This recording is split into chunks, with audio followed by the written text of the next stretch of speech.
Hello, everyone, and peace of Christ to all of you. Today we have a special invitation. We have our sister from DCCI Ministry. She's going to make a call with me, and usually I don't really accept to speak out of my channel, but because they contact me long time ago, and I said then yes, so I have to keep my promise. So they will contact me soon. I think she will be with the other brother, with her. And I think all of you know her. She is a speaker corner. She is a very brave woman. And they choose a topic which is about the paradise in Islam. And for me, I don't really care what the topic is. I do not need anyone to tell me what is the question. They can ask whatever they want. So if for those who like to support this ministry, DCCI Ministry, they are based in England. Maybe you can even join them in some activities. They go to speaker corners in England, and they are very active people. So please invite your friends, and soon we will be with the brothers and sisters from the speaker corners.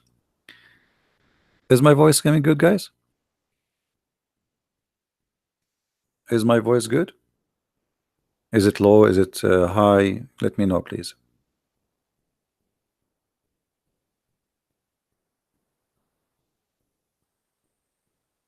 Yeah, always support the good ones. You do not need invitation, right?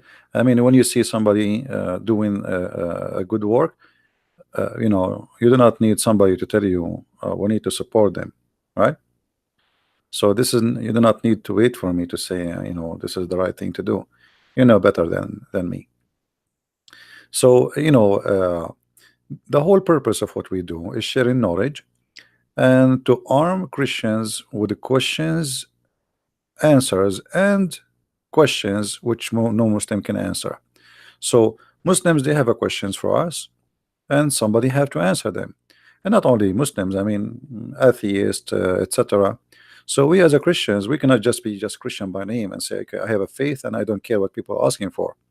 You can do that, but I mean, you have a duty in this life is to save people, not only just to be selfish and to be saved yourself. So we have always a duty, and if we don't practice our duty, then we are not really being Christians. All right. And always, by the way, like there is a always I say to my admins, if a Muslim want to debate me, please verify that he is a real person, and which mean I say always I want a scholar, a sheikh, a big shot. And then my admins, they send me a link of a guy, a kid who created this chat. They are not listening. When we ask for Facebook, we do not want Facebook. This is not the point. Otherwise, he can create a. We wanted to verify who is this person. Is he worth it? Not a guy he created Facebook and you send me his Facebook says this is the guy I want to debate you. All right. So if you want to bring me someone, he have a Facebook. We check his page to see maybe he's a sheikh, he's a shaky, he's a belly dancer. Who is he? Not a guy he just opened a Facebook 2 hours ago and he sent you a link. What I would do with the link?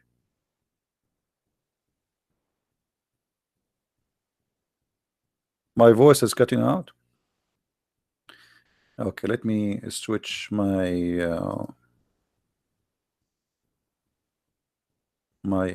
internet. So and that make it kind of hard. Okay, what about now? Is it better now?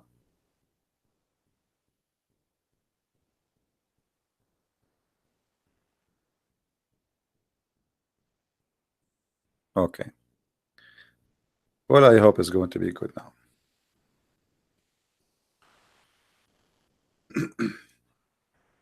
Let's see here.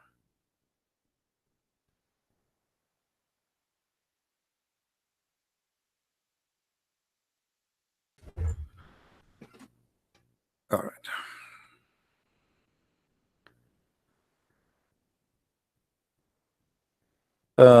And you know, Muslims, they when they defend Islam, they have the right to defend Islam, no problem.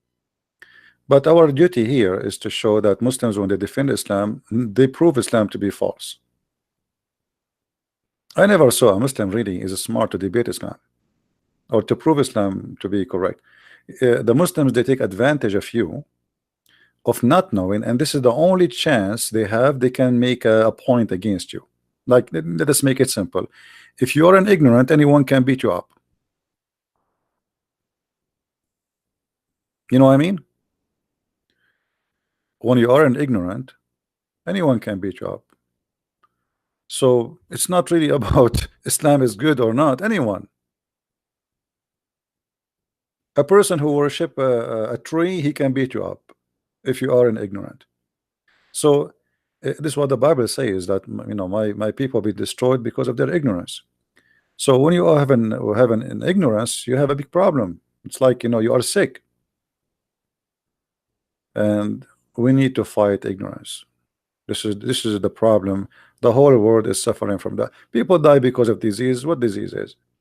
Disease that us, we are ignorant about how to fight it.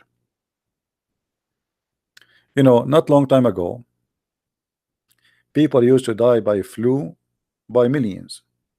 Almost the whole earth was demolished by flu. It's just a stupid flu. But because we do not know how to fight this very simple, tiny virus, people die by millions. Ignorance. Today, flu is not a big problem, and Islam is no better, no different. So you need to learn about, you know, your weakness, your ignorance. And again, if there is any Muslim want to debate me, you are more than welcome. But I don't want to debate kids, because we cannot call it a debate. Or Muslims calling me like this guy in the text. His name is Fahim. Do you see this guy Fahim? If you click at his page, you will see a guy. He is like 55 years old. Last time he called me, he played for me a love song. Do you believe it?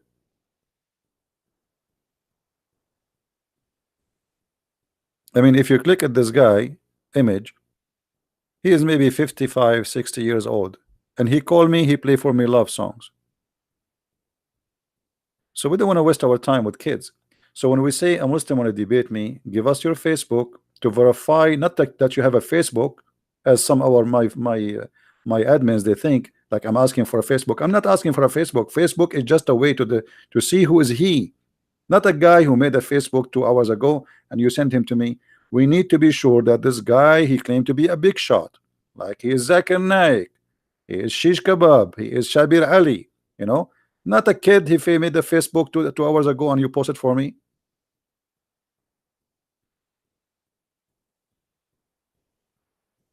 So we don't want to waste our time with those you know, idiots. uh, Otherwise all Muslims are welcome to you know, to prove Islam to us, all of the Muslims. But I don't want to waste your time. uh, Explain 48:9. Okay, there's nothing out of the topic, you know, but because today we are like we are a guest, I don't control the topic. I don't know what they will talk about. We will see. Their title says um, paradise, so I don't know. We will see.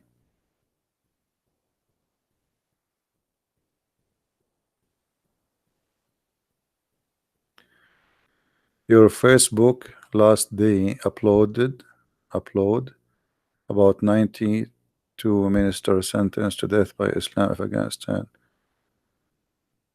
I did not post anything in my Facebook, Mr. August. If people deposit there, that's not me.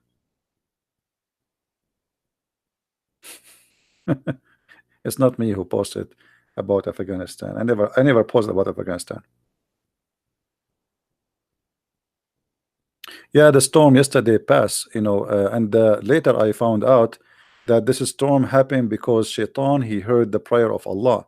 If you remember, the Prophet Muhammad, peace upon him, he said when Shaitan, he heard the prayer of the Muslims, uh, he fought. And looked like there was a lot of Muslims yesterday were praying very hard, and Shaitan was farting left and right and right. So I was like, I wasn't sure really why the wind is so strong, and the wind like smells something fishy about it. And it sounds like a thunder, to be honest with you, but it turned to be not a thunder, to be the fart of Shaitan. Hmm? And here we go, the hayat in front of you. And for sure, the Prophet, he never lie. The Prophet, he never lie. Yeah. Proven to be true, by the way. It's true story.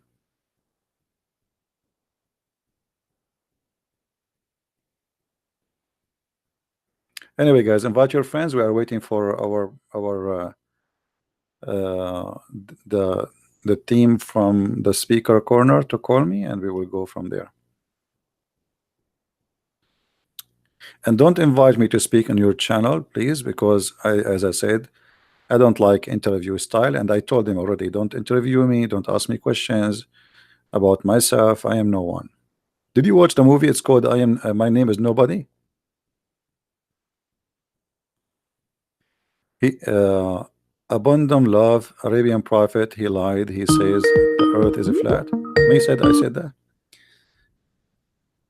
Hello? Hello, peace of Christ be with you, sir. How are you? Hey, sister, peace of Christ with you. So you are on our live stream. All right. I'm just going to ask you a very practical question. Are you okay to be recorded in this live stream? Oh, for sure. Okay, because we do have lots of issues with YouTube. People who comes our live stream complains about their privacy. So therefore, I am asking you if you are okay to be recorded. Well, why somebody want to come in live stream, but he don't want anyone to hear him? I mean, I know. No, they want to be heard, but in somehow towards end, soon after our video finishes, YouTube sends a message to say you recorded the people who didn't want to be recorded. Yeah, so right. No, therefore I am you asking can record you. me 24 hours, 7 days a week, no problem. How are you, sir? I'm fine. Don't call me sir. Why you call me sir? I don't know you that much. Yeah, this is the first time actually. This is the first time we talk. You text me before, but we never talked before. I mean, yes. Yeah. I don't know your favorite color. Do you have favorite color? I like the color which Prophet Muhammad he like only. Green. No, Prophet Muhammad he like red. Okay. I'm just joking. Okay. I am disappointed to hear that you are taking Muhammad as an example. No, I'm not taking him as an example. I'm just joking. I know. All right. So I'm just trying to share you on my live stream. So all right. Christian friends. So plan is for tonight is overall just talk about Islamic paradise and what Islamic paradise offers to Muslim men. Are you okay with the topic? Sure, anything. You do not need to tell me what the topic. Just ask me the question. What do you want? You are not as kind as me. Yeah, anything you want. Just ask me whatever you want, and I will be happy to answer. Okay, so I read your books. I think it was last year on sex and Allah. Mm-hmm. I must say it was sadly very funny, but it was sad because life of Islam looks very funny, yet it is sad. Yeah. So why did you write those two books? Well, people needed, I always do what people ask me for. So I noticed that people, they are asking for some reference in their hand, and this is a book like the specialty about it. It's about sexuality in Islam.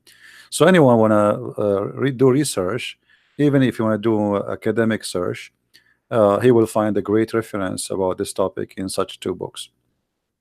So now So you do not need to what I go have done was, through like tons of books to find some restaurant, like some reference. So you know, I made them easy, and I did not put everything there. I put what is enough to prove a point. so I've done something very practical. I am not Arabic speaker. I am from Turkey, All right. and I went to mosque and I took your book with me. I think it was volume 1, All right. and I wanted imam from the mosque to just tell me what was happening in one of the hadith. Mm-hmm. It is the hadith when wife is beaten, her skin is greener than her dress, and Muhammad says you need to sorry for the language, Taste. I will say it. Don't say it. Taste her. Yeah. You have to taste his juice. Yeah. Yeah, so I took that to mosque, Hmm. and imam told me actually that's not in hadith. Really. And then I was asking, are you sure? And then he said, no, it's not in hadith. I found the Arabic version hadith and I took the physical copy to imam. And he started telling me, actually, that is wrong translation. Okay. What is the correct translation? So correct translation was actually supposed to be, if just a marriage, not the zawaj. Word is zawaj. What zawaj? So he told me there are two words in Arabic. One of them is nikah, other one is zawaj. Mm-hmm. And he told me the word which is in that hadith is zawaj.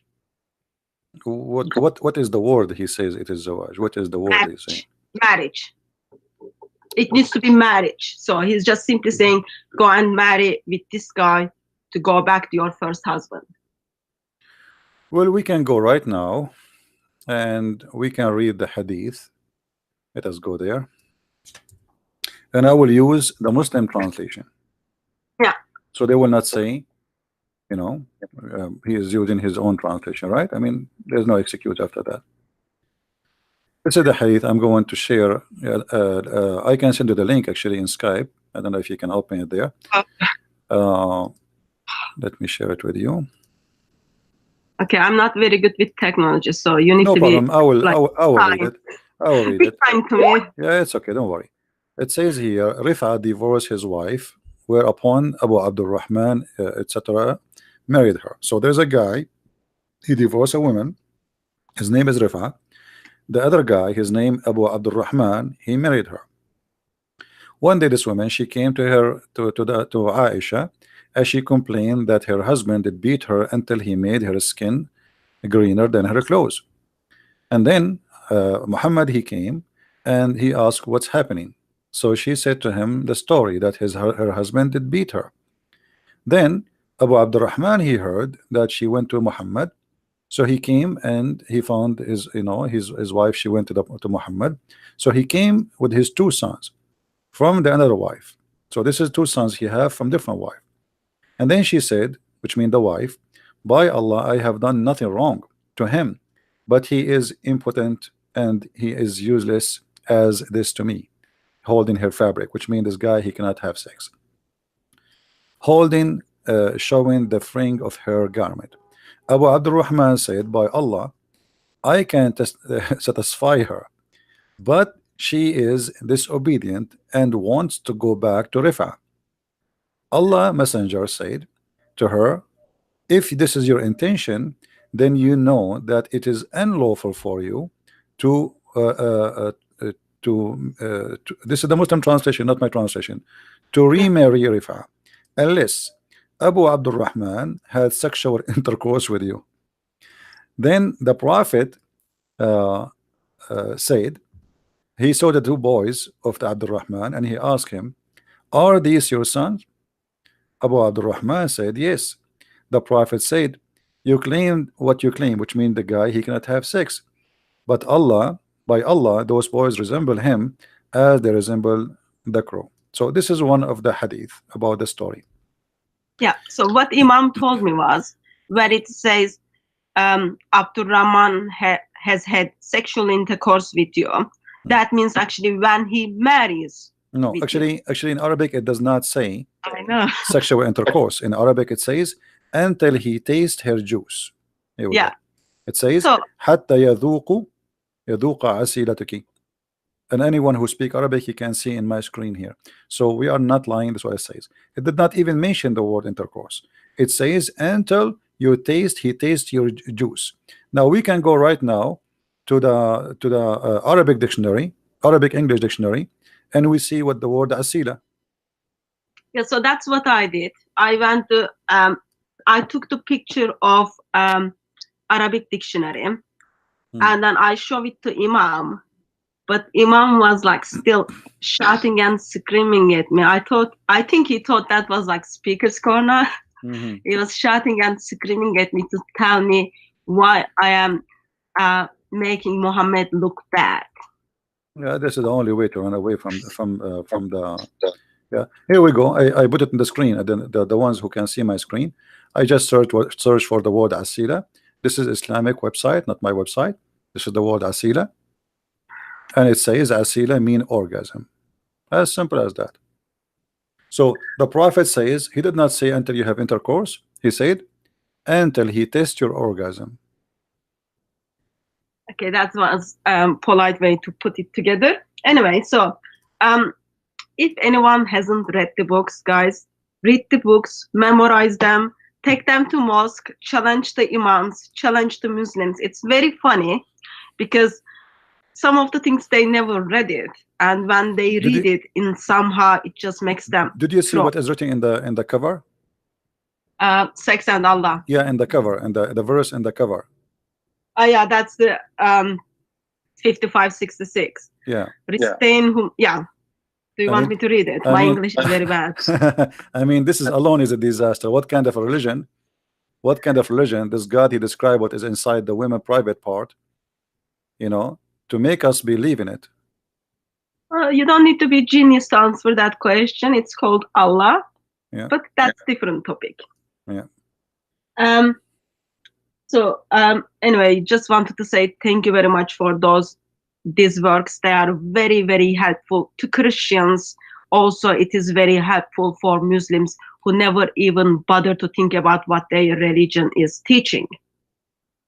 But as I've been harassing you for a long time now, I want you to kind of just tell us a little bit about what does Islamic Paradise is offering to Muslim men when it comes to men or when it comes to boys.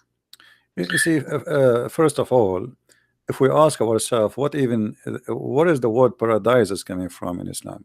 I mean, the God of Islam, obviously he is not God, because he mixed between what is heaven and what is a garden. As an example, if we go to the Quran and try to find the God of Islam is speaking about heaven, suddenly we will find that Allah, he speak about the Garden of Eden. Garden of Eden. And that is all over the Quran. Chapter 9, 72, chapter 13, 23, chapter 16, 31, 18, 31, 19, 61, 35, 33, 38, 50, 48, 8, 61, 12, 90, 99, 98, 8. So all of this is speaking about the Garden of Eden. But how the Garden of Eden came to be in the heaven of Allah? This is showing us that the one who wrote the Quran, not only he is an idiot, he is ignorant, because the Garden of Eden is not supposed to be in the sky. But in Islam, suddenly the Garden of Eden is jumping to be in the sky.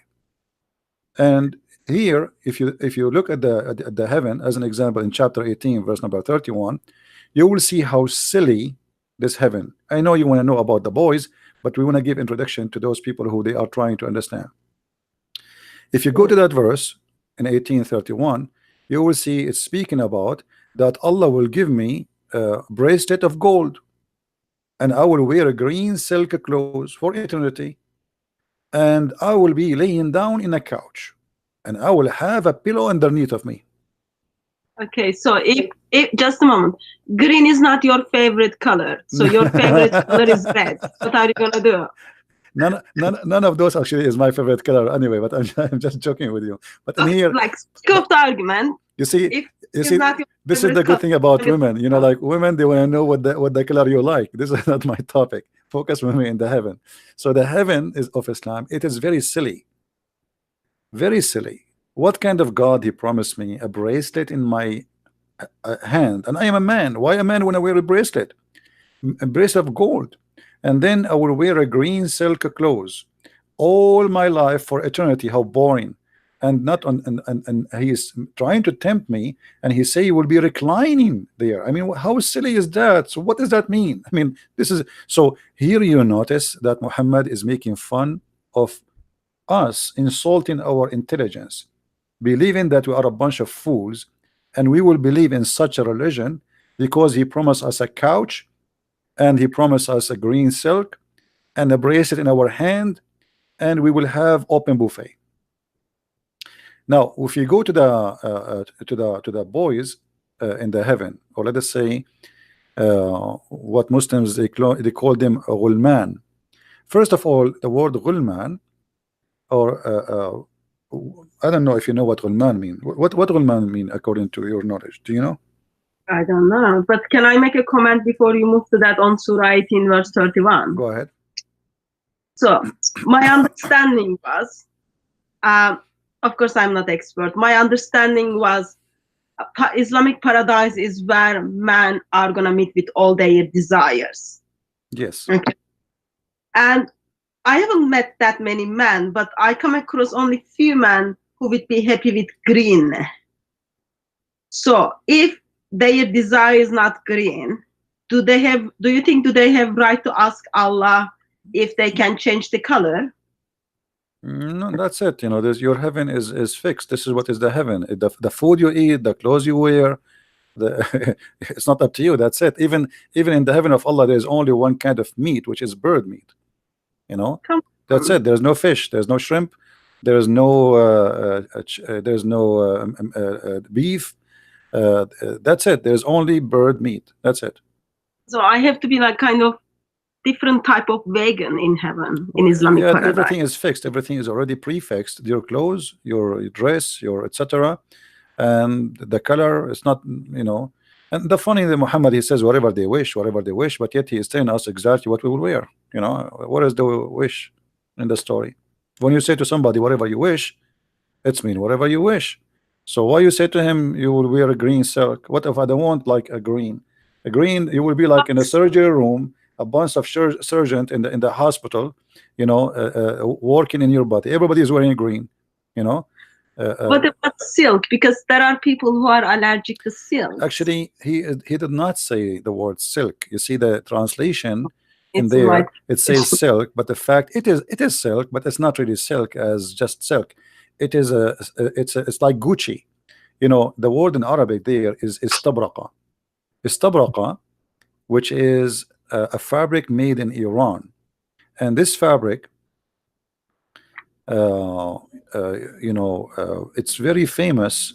Let us see here. It's very famous. Let us show you on the screen. I need to make a comment on it. All right. So the it's a fabric. It's like now you say Gucci, you know. So in the time of Muhammad, if you go to chapter 55, verse number 54, it says that Allah will provide them with couches lined with silk brocade, and this is the same kind of clothes they will wear. So this is a Gucci at the time of Muhammad. Like there was a very famous name of a fabric made in Persia.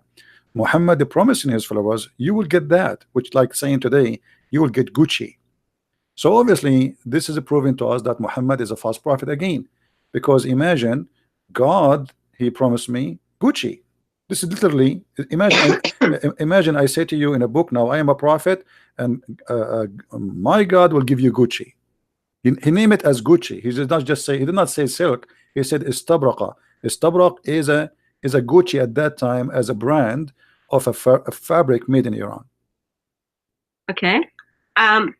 So what does it say to you about Sunni Muslims? Because Iran is a country where Shia Muslims based. Yeah, no, but So this has nothing to do with Shia and Sunni. I know, but now Shias took over.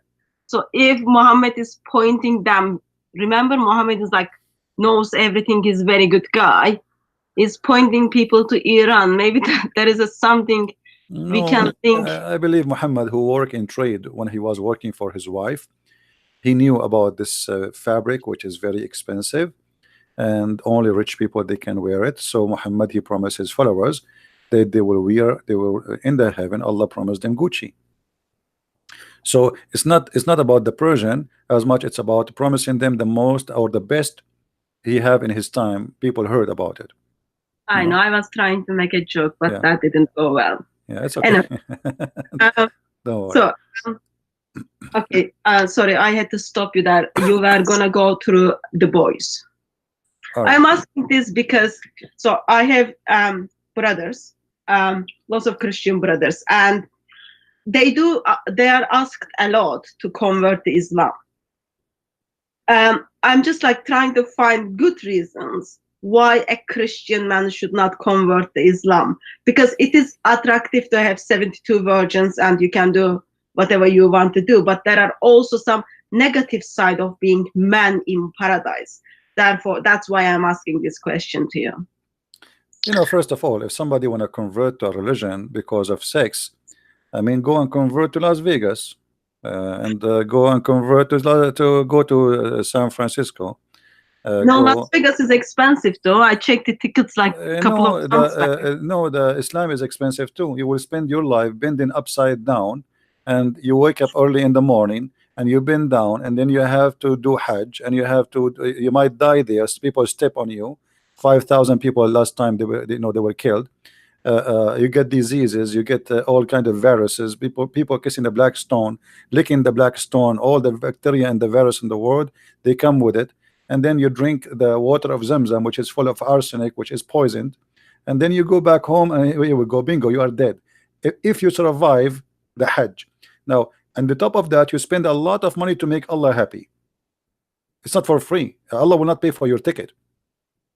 So you have to fly all the way to the Kaaba, even if you are an Indian guy who cannot even pay for your child support. You know, a person who is in India, his income for the whole year is not even $1,000. He have to save at least $7,000 to $8,000 to go and do Hajj.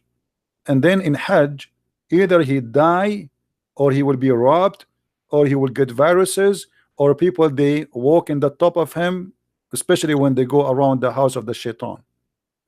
And by the way, shaitan he moved to Australia. He's not there no more. So what the point of this? It's not for free. It's just a false promise and a stupid promise. Otherwise, anyone can make a promise. I can make a promise now. If you believe in me, I will give you heaven. What do you like? Shrimp? Full of shrimp.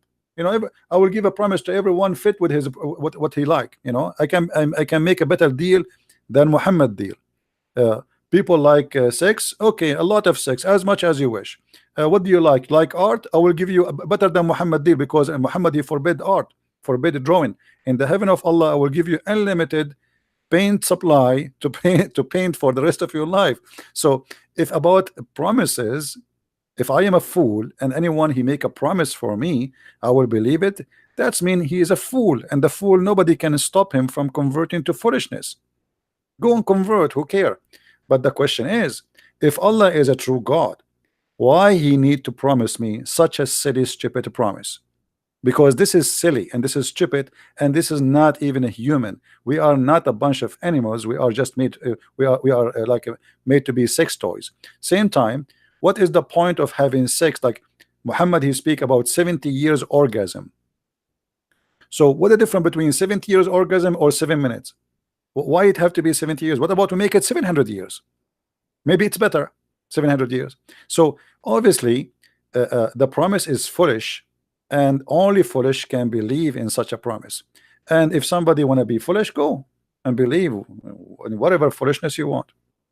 So 1.84 billion Muslims are willing to make a bargain, getting all those 72 virgins, all those like sex, all those kind of things, versus in somehow they don't want to make a bargain on the good things you are offering them. Well, That trust says me, a lot the about one mind of Islam. sister, the 1.4 billion Muslims, none of them believe in Islam. If they do, they will do jihad, and this is why they are not doing jihad. Because simply, if they believe in Islam, because the one who do jihad, he will get better versions and he will get higher rank. So obviously, none of them believing in this garbage, and none of them want to get the ranks which is higher, because is the heaven of Allah is 100 floor, and every floor have different rank and different reward. So when you go in the heaven of Allah, if you are a person who did jihad and die for the sake of Allah, Allah will give you a lot better women. But if you are a person who just a Muslim, the lowest heaven, the lowest reward for a Muslim in heaven is 300 boys and 72. This is the lowest. Yeah, so that's where I step in. Sorry, that's where my question starts. Okay. So Muslim man wants to follow Islam as faithfully as they can, and they want to take the life of non-Muslims in name of Allah, and they end up in this Las Vegas where they are going to get 72 virgins alongside of 300 boys. What are those boys are going to do in paradise? Yeah, first of all, they are not boys. So what are those 300 things? The word ghulman is coming from the word ghulma. Ghulma is somebody, I don't know what the equal word in English, let me see in the translation, hold on. If somebody, he is an age where he is like a youth, but he is so excited for sex, that is what is ghulma mean. If we go here, actually here we go. This is the word ghulma. This is the word ghulma.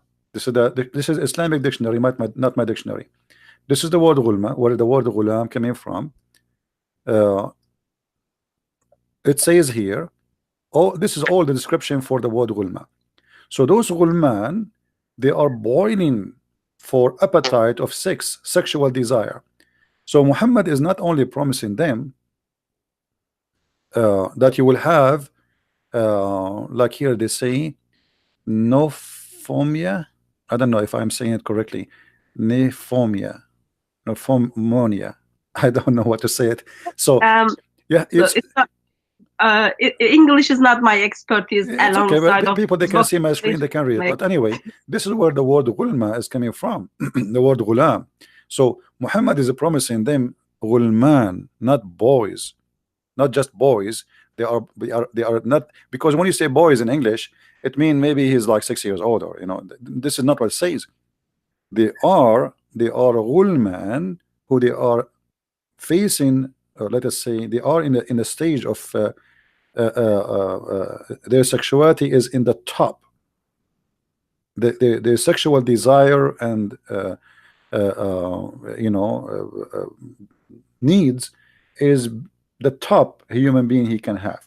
So at that age, this is what Muhammad is offering in heaven. Now, why Muhammad is promising them such a person, or such a, if we can call him a young youth, like teenage, who is so horny? What is the point if he is just going to be a servant? There's other hadith where Muhammad, he says, sorry, you've got 300 of those boys. I'll call them boys because I can't pronounce that Arabic word. And also those of, if anyone is eating, it will make them sick. Actually, the number, hold on, the number is not really 300.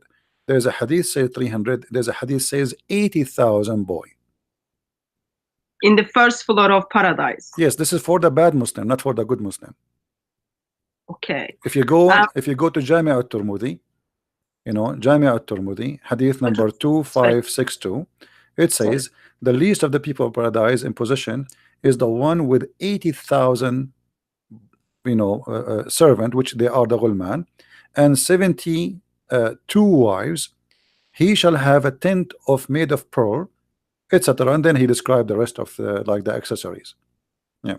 Okay, sorry. Maybe it's my English or maybe it's my maths. Something is not matching up. So you have one man, okay? He's got 72 virgin wives and up to 80,000 boys. Yeah. Yeah. And so he's gonna have sex with them, with 72 people each day. Okay. So one day is 24 hours divided 72. Not very good number. And of course, between the times, I don't know, probably like there needs to be rest, there needs to be food being eaten, plus you've got those boys who are in their top level of their sexual desire. Is it my maths is not matching here, or there is like something else going? No, here actually there's a lot of like stupid promises Muhammad he made, because remember we just mentioned that Muhammad he promised the Muslim he would have an orgasm of 70 years. So Okay. that's mean what the benefit of having those 72 if your orgasm will be 70 years. That's mean in order to I mean if the orgasm is the short time compared to the sex time. So let us say if the orgasm is 1% of the sexual time, sexual relation time, so that means the sexual relation time is going to be what, 500 years. So by the time you finish with the first one is going to be maybe 500 years or 570 years, and then you start with the second one. So in order to finish the 72, maybe it's going to take him maybe 35,000 years. So you know what I mean? I mean because the number hospital, is there a hospital in Islamic paradise? Because I am assuming man will need hospital or woman will need hospital. So 70 years orgasm. This is just the orgasm. The orgasm is a short period compared to the sexual period. So if Muhammad is saying it is 70 years, then we have to think about, so how long the sex will be? Well, it's going to be 2 minutes? No way. It's going to be 5 minutes? No way. It would be funny if sex is 5 minutes and the orgasm is 70 years. So if the orgasm is 70 years, the whole process is how long? You know what I mean? Anyway, it like as a Christian woman, it makes me feel sick. But I don't know how does it make feel Muslim woman, because there was I spoke to a Muslim woman once. She was okay with it. You know what the Muslim will say to you? I mean, he is that's it. This is his religion. This is his stupid cult. He will change it. He cannot. So he will say it's good. I mean, I'm happy with it. But the fact, I'm sure many of them they have a lot of questions in their head. I mean, what's wrong with this God? What you know? Why sex occupies so much of the head of Allah? He cannot make us happy in different way. I mean, God is almighty and he can make you happy. Happiness is not difficult for God to bring it to you. So if happiness became just sex, then this God must be a sexual God, because he concentrate. If we go and read in the Quran, the only promises is either about gold, silver, clothes, food, and sex. And sex will take a big portion of this heaven. So everything is about the belly and down.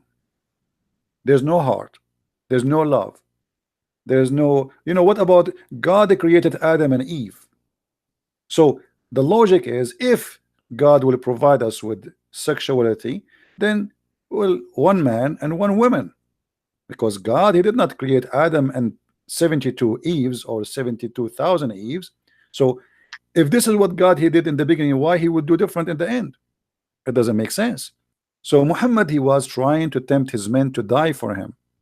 Go and fight and die. And the promises is so cheap. I mean, talk is cheap. I can promise you heaven as you wish. I can promise you the biggest, even Muhammad, he promised a guy that he will have a corner lot in heaven, and he in exchange of his palm tree farm. So Muhammad, obviously he is a good bargain person. Actually, even the Quran, describe Islam as a bargain, as a business. Uh, Muhammad, he says, shall I, his God told him supposedly, shall I lead you to a bargain, a business, which will bring you to Allah, and get a great reward? It's a bargain, you know. Uh, so why Allah he consider believing in him as a business, unless he So, is doing a business? Muhammad is a businessman, and he is saying to them, Allah is a business too. You believe in him? Here we go. Read chapter 61, verse number 10. Oh, who you believe, shall I show you a commerce that you will save you from painful doom? It's a business, it's a trade. You give Allah this, he give you Allah that in return. so let me go back to my Christian brothers who might think it's good offer to buy Islamic paradise or get the Islamic paradise. And some of those brothers are married. Okay, so let's say they end up in Islamic paradise. What are their wives going to get it? If, sake of the argument, their wives made it to the paradise, are they gonna get 72 virgin men? Because equality is important, you know. Well, there is many hadith Muhammad he mentioned, and remember always, anytime the Muslims they find something embarrassing, they will say it's da'if. Anything is, but da'if is accepted still. So if we They all go, pass the test. yeah, if we go in the hadith in Jami' al-Tirmidhi, it says, indeed in paradise there is a market which there is no buying nor selling except for images of men and women. So whenever a man desire an image, he entered. What does that mean? This is the Playboy magazine of Allah. So now in the heaven of Allah, the heaven, the sexuality is not a sexuality about man sleeping with women only. It is a magazine. There's a magazine store, big mall. There's nothing there. There's no fruits, there's no vegetables, there's no clothes, only images, pictures, Playboy. And then the customer is a man. There's no women customer there. So the sellers, the one who is going to buy is a man. And if the man desire an image, he enter it, which means he will have sex with it. But the images are images of what? Images of men and women.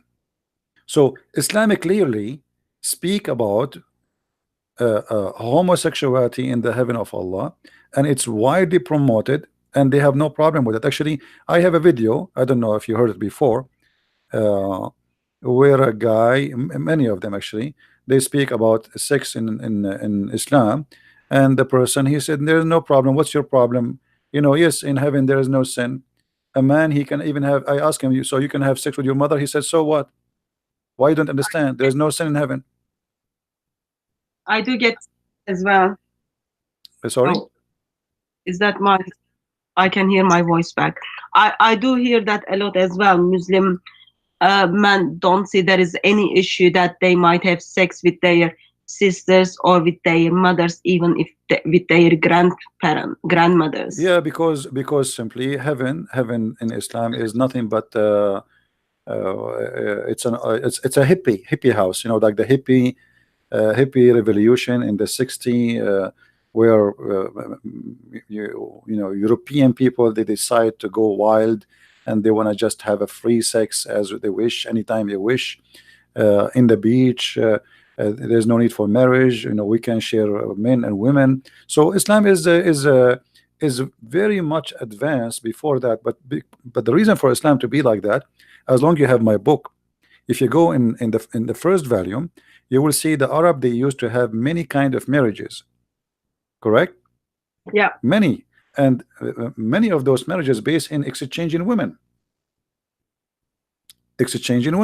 So Muhammad, he understand that pleasure, because I believe strongly that Muhammad himself, he used to exchange women. This is why in the Quran it says, like if you go in the Quran chapter of Al-Ahzab, where Muhammad, Allah, he says, supposedly Allah said to Muhammad, not Muhammad saying it to himself, that any woman, she want to give herself to the Prophet so he can have sex with her. And then Muhammad, after that, in verse number 52, it says, it's not allowed for you to change or exchange. This is the translation the Muslims they have.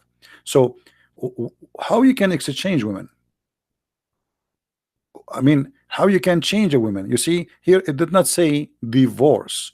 He says you cannot change or exchange.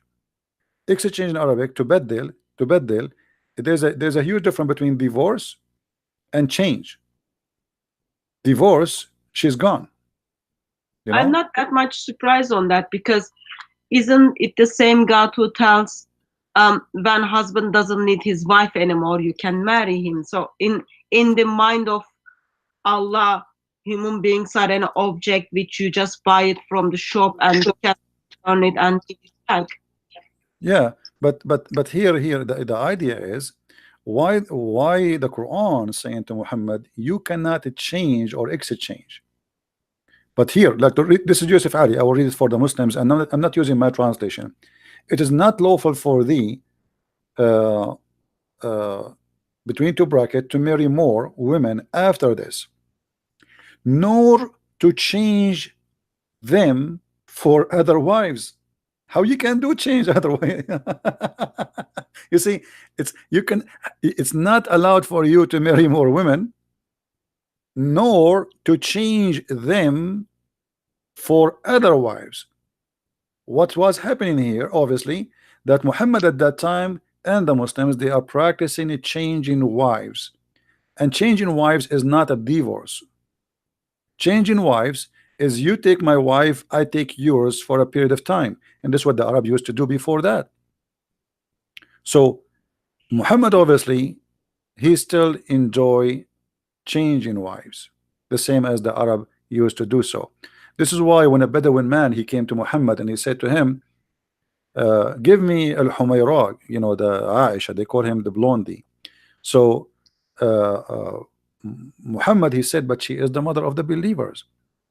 Muhammad, he did not take his sword to fight him, and I am the prophet, I will kill you. No, he was, it's okay.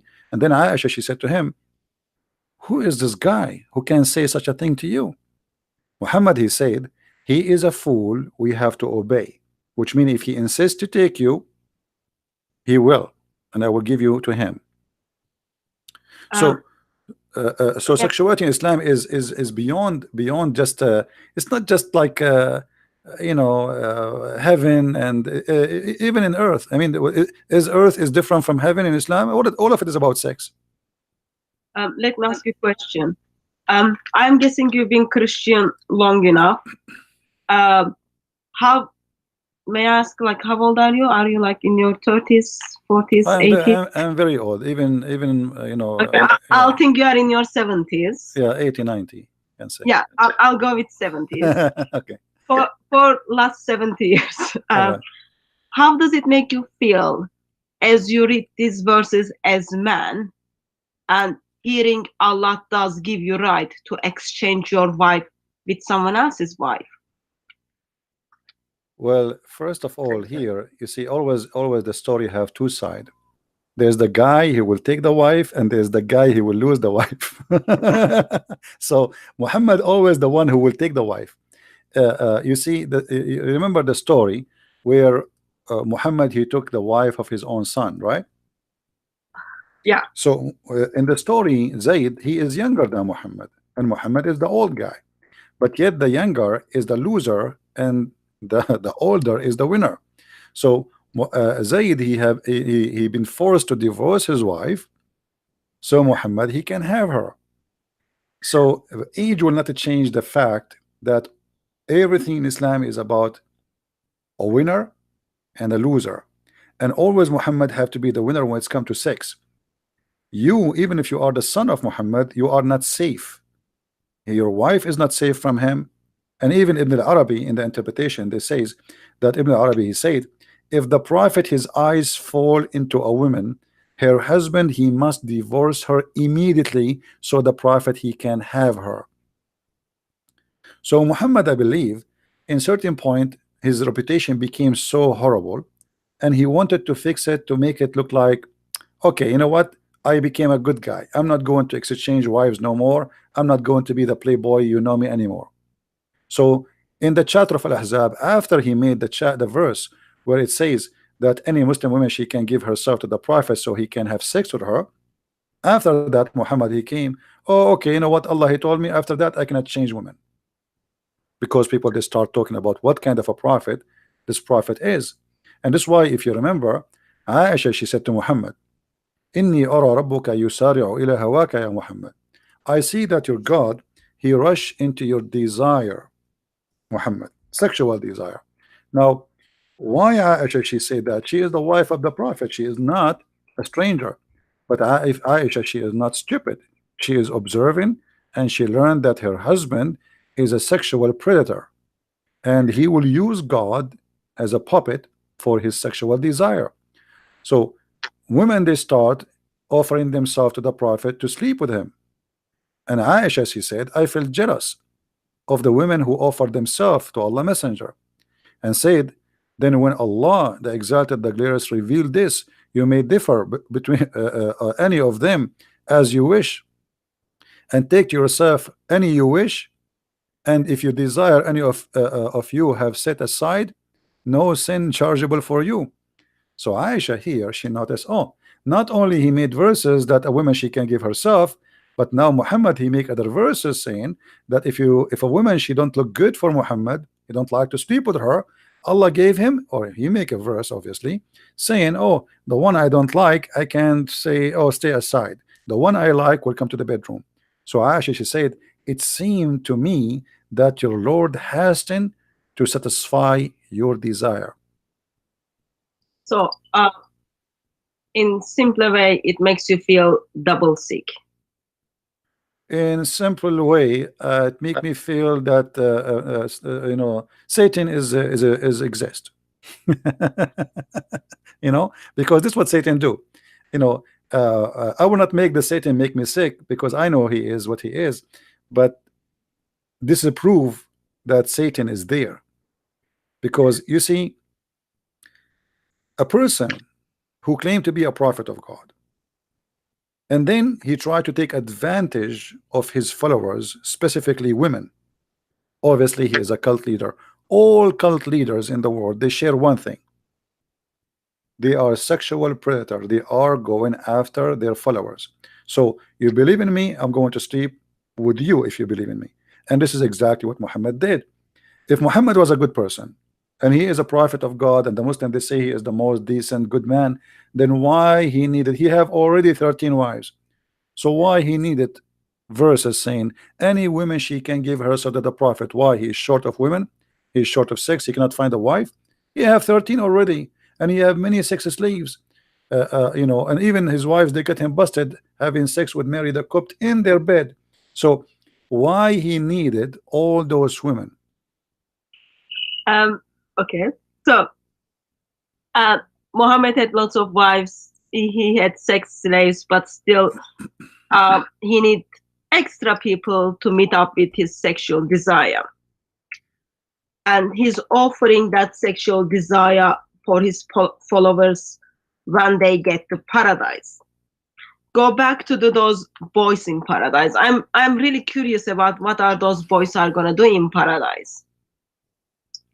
Well, the Muslims, they say that those boys are going just to serve us.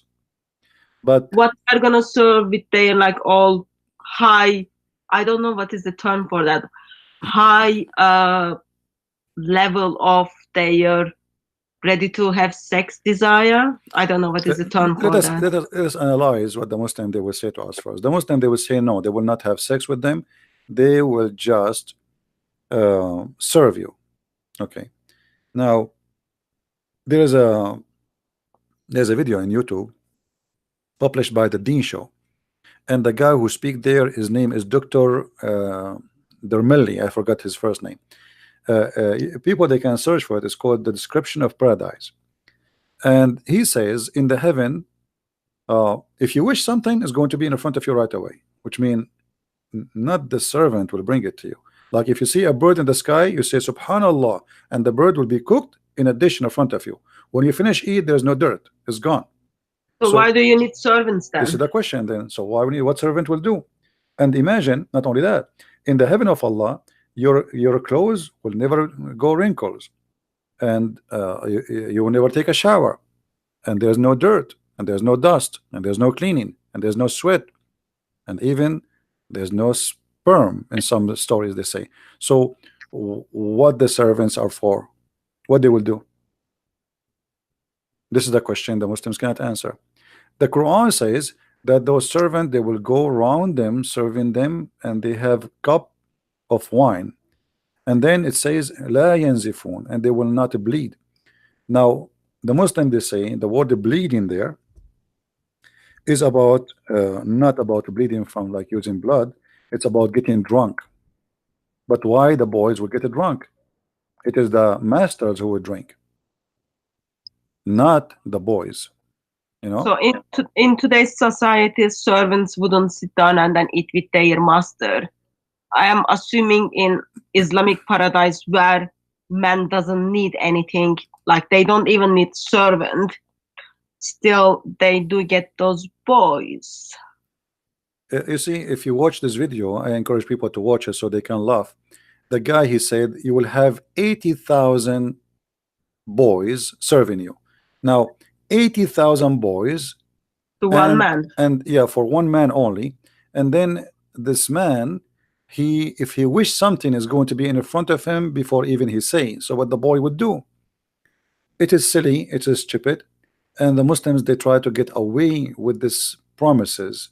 At the same time, isn't it, this is a child abuse? Let us say they are But youth. slavery is all right though in Islam. It's all right, yeah, but Yeah, so they wouldn't complain about but those who claim that Islam is a good religion and Islam is have ethic, I mean, where is the ethic in this?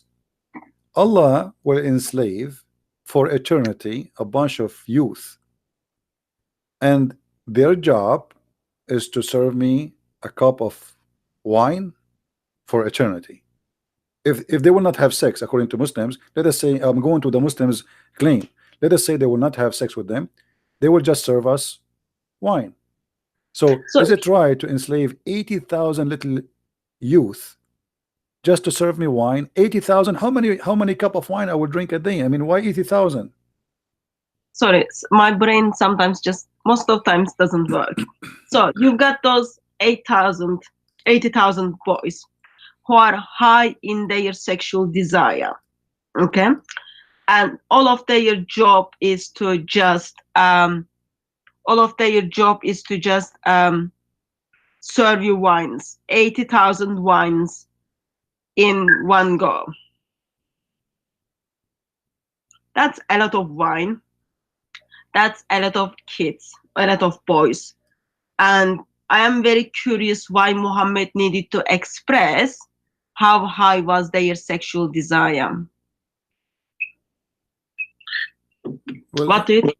Well, you know, it's not only a lot of wine. I mean, this is stupid. I mean, what you see, like if heaven is heaven, can't heaven be perfect without having a youth next to my bed? 80,000. I mean 80,000, they have to be mute to enjoy my day. 80,000, they don't talk. 80,000, they don't blink. 80,000, they don't even make a sound when they walk, because if you have 80,000 chicken and they walk around without talking, without making buck, buck, buck, buck, buck, they will drive you crazy by the sound of their feet. So you have 80,000 youth. This is an army. You can fight, and you can you know, there's some countries until now they don't have 80,000 soldier. So 80,000 just to serve me wine. Well, life must be very hard in paradise, Christian friends. You can guess, like having lots of sex for long times, you need lots of drinks, and you need those sexually high boys to serve you drinks. For me, I see it very silly, and it's an insult to our brain, like how anyone can believe in such a garbage. I mean, 80,000 little boys, and they are youth, and they are horny, and they will be and not only that, the Quran could describe them, they are white like pearls. Why they have to be white like pearls?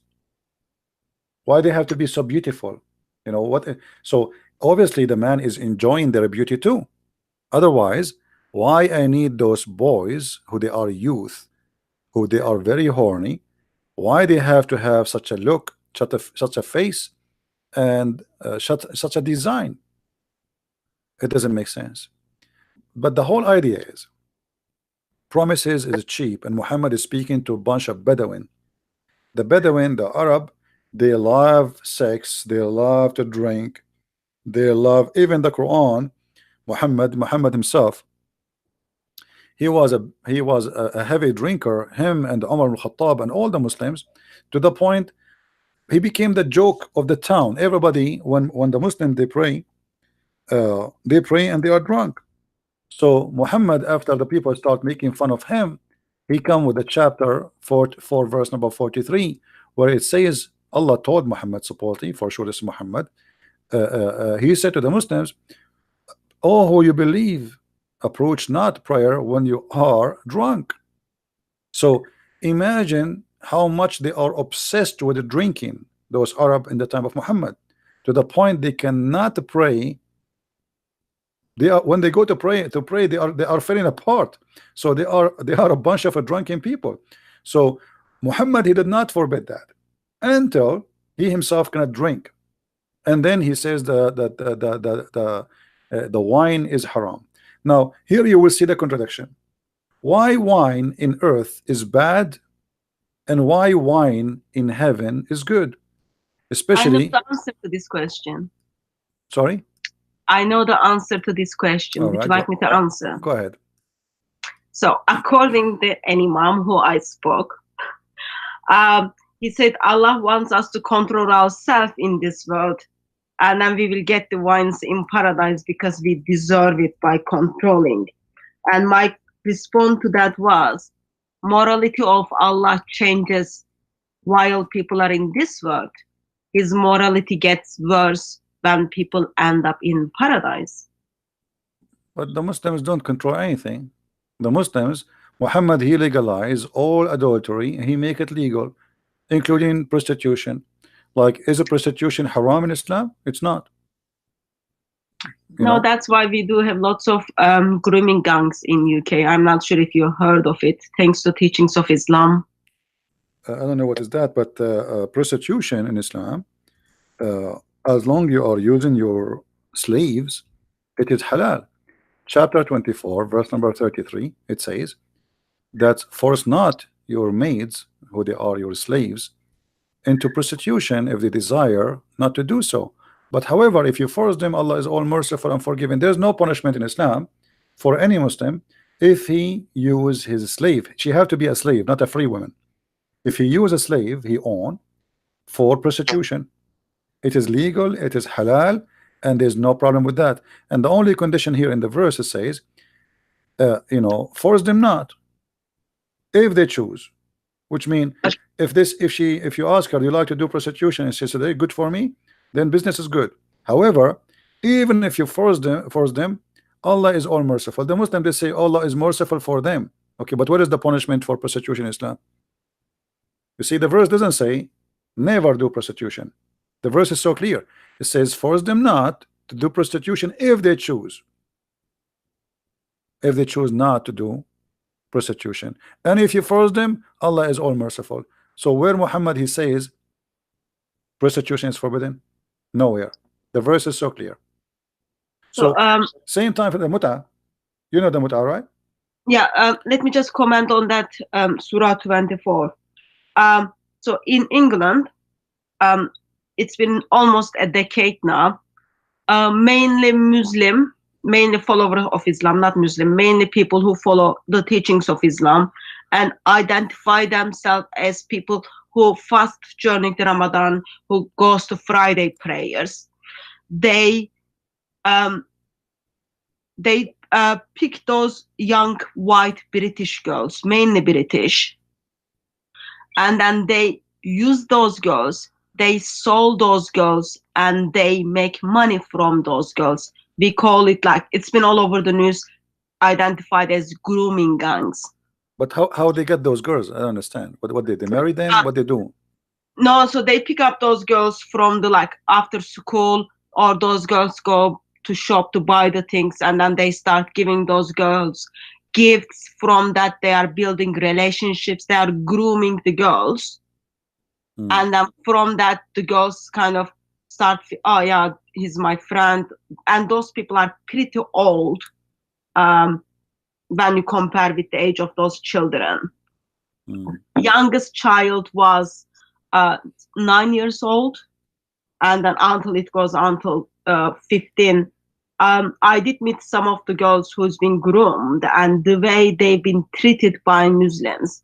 If one of the girls wanted to give up and didn't want to kind of be friend with these Muslim men, they were told they will family will hurt one of the girl. They nailed her tongue on the table if she goes back to if she leaves this gang. It's overall like very sad, ugly. But when we see those Surah 24 verse 33, it makes sense for us why Muslims are using those mainly white British girls to make money from them, because apparently Allah is all merciful and all forgiving. Allah doesn't have any problem. I don't want to blame a cult like Islam for what's happening here, because it's a cult and everything is halal. Especially, it is not, they cannot do that to Muslim girls. They are doing it only to non-Muslims. So we understand who they are. But I want to blame the society in England. I mean, where is the parents? Where is the family? Where is the mother? Where is the father? Where is the government? Where is the police? Obviously, there's something wrong there. So family is already broken. So, social services didn't do their job. Police didn't want to offend Muslim community. Okay, that's mean England is doomed. I mean, you see a guy is kidnapping a child, forcing her into sex business, and then you don't want to offend. What kind of a country? This country is gone. Country needs Jesus. The country is gone. This England is became a doomed country.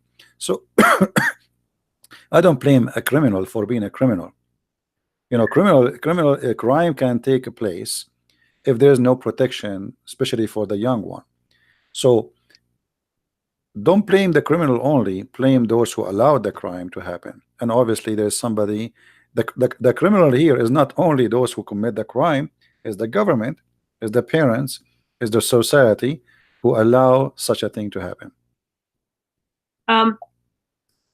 Yeah, like everyone has responsibility and everyone did their part is wrong, but still there is an ideology out there gives right to their followers to abuse, buy and sell people who do not share their ideology. That's very ugly and wrong.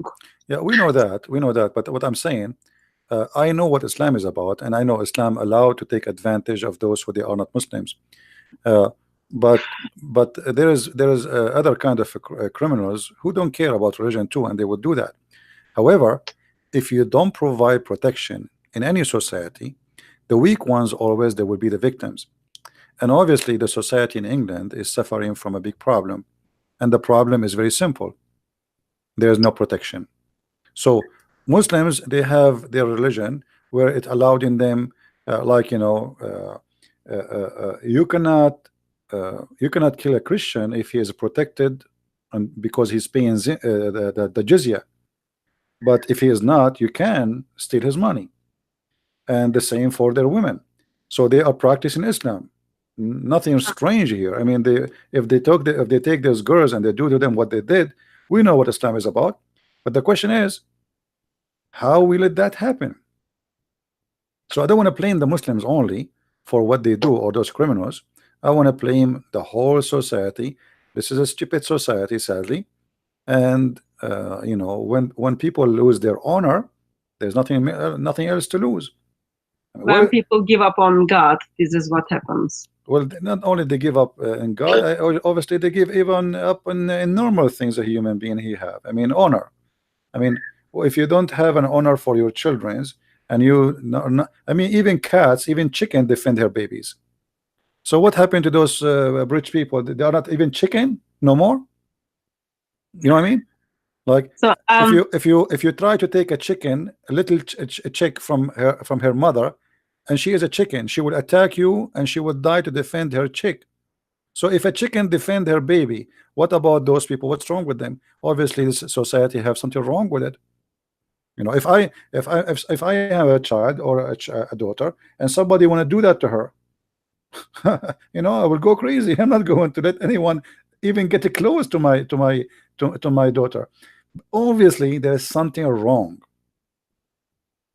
You know, and always Satan, my dear sister, always Satan, he find his place when there's a place for him. If there's no place for him, he cannot get in. So this society welcoming Satan. Actually, England became the nest of Satan because every terrorist in the world, he want to run away, he asked for asylum, England give him asylum. okay, I'm not gonna comment on that. So can I ask another question? Sure. Just changing the topic. Right. So I hear from mainly from Muslims, Muhammad was very good man and he's like very good example. And one of the good thing Muhammad did was feeding a cat. Apparently he gave milk to cat. Do you know where this comes from? Well, you know, the strange is Muhammad, he gave milk to a cat, and there's a hadith says a guy who gave water to a dog, he will go to heaven. Okay, when you hear this, you think that Muhammad was like a guy who believe in Buddha, like he's a Buddha guy, you know, and like he's a spiritual, and he was wearing a robe around himself, and he carry an umbrella in the top of his head, and his name is the Dalai Lama, you know. But isn't Muhammad the same guy who said kill all the dogs? The black ones, yeah. No, all the dogs. No, not only the black one. In the beginning, he said kill all the dogs. But when people they start complaining, he switched to the black dog only because people they have guard dog, they need dogs. Nobody can live without dogs at that time. So dogs at that time it was a necessity, it's not a luxury. So in the beginning, Muhammad he ordered to kill all the dogs. And here we ask ourselves, if Muhammad he ordered to kill all the dogs, how a person can believe that Muhammad he gave a cat a milk and he was a very nice person? It was narrated, and this is Sahih Hadith, the Messenger of Allah raising his voice and commanded that dogs to be killed, and dogs were be killed, except for hunting dogs or dogs kept for herding livestock. So all dogs were killed. And by the way, this is only after adjustment. In the beginning, Muhammad he ordered to kill all dogs with no exception. Sahih Muslim. Let us show the hadith number so people will not say we are making things up. Do you mind sharing your screen, Christian friends? Yeah. Are you sharing your screen? Oh, you want me to share in my Skype, you mean? No, like I'm. Yeah, you can share my video. Yeah, no problem. You can share. Sahih Muslim 1570, hadith number 8. Or you know, it says Ibn Umar said, Allah Messenger reported Allah Messenger giving command for killing dogs. So Muhammad he ordered to kill the dogs, and then when the people they start complaining, he switched. He said, okay, kill only those who they are not herding and not guarding. So anything else you kill. So why Muhammad, if he is a nice person, want to kill dogs? And Muhammad actually he says, if not the dogs are nation like other nations, I will order to kill them all. You know why? Okay. Do you have any pets? Do you have any dogs or cats? No, I don't have. Guinea pig or anything? No, I don't have. No. So I've got 3 dogs. Okay. All right. Like they are seriously very lovely. And one of them is puppy. She just chooses everything. Other ones are like little bit older. I look into their eyes, and when I remember Muhammad wants them dead, it doesn't give me that much nice feelings about Muhammad. Do you think my feelings are correct? Well, dogs, they have a special sensation and they can sense evil, you know. So uh, because they can sense evil, I believe Muhammad, he hated them. Each time they see Muhammad, they sense evil in him. They start barking.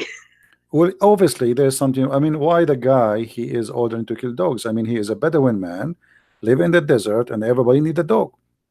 So a dog, he bark anyway. If we see a stranger, he would do that. But so why you hate all the dogs? Doesn't make sense, you know. So as you see here, I'm showing the hadith in the screen. People, they can see it. Yep. And this is hadith number 1573a.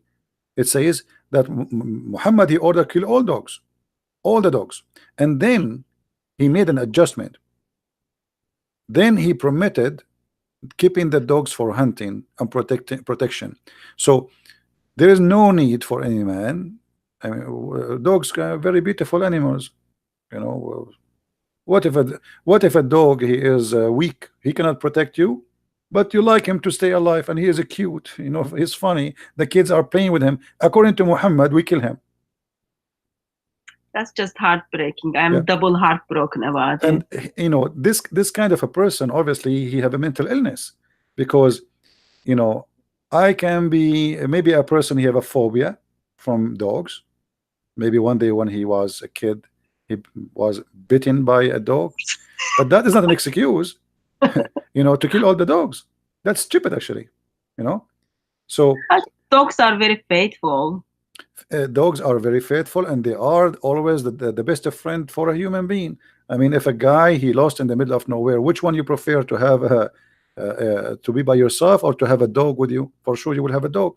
So dogs never been a problem. Now, there's sure, for sure there's some bad dogs, you know, but there's bad human too, you know. If a dog, he bite, there's a human they kill. Should we kill all human? You know what I mean? So Welcome to the world of why we Islam. need? And then you will see here the superstition of Muhammad. When Muhammad, he says that the black dog, and then he switched to the black dog, and he says you kill not only black dog, any pure black animal. You need to ask yourself, what is the phobia about the black color? Why? Sorry, CP, sorry. I was told that you are not showing your screen on your channel. Is that correct? No, now it's showing. Now it's showing. Okay, sorry. Yeah. So the Messenger of Allah said, if it were not that dogs were part of a nation among the nation, then I would order that all of them to be killed. Now here we need to ask ourselves, why Muhammad, he hated dogs so much, and then why he switched to say kill the dogs which is a pure black. They ask him, what is the distinguish between a yellow dog and white dog from a black dog? He said the black dog is the devil, is shaitan. So Muhammad, obviously, he believed that black color is the color of Satan.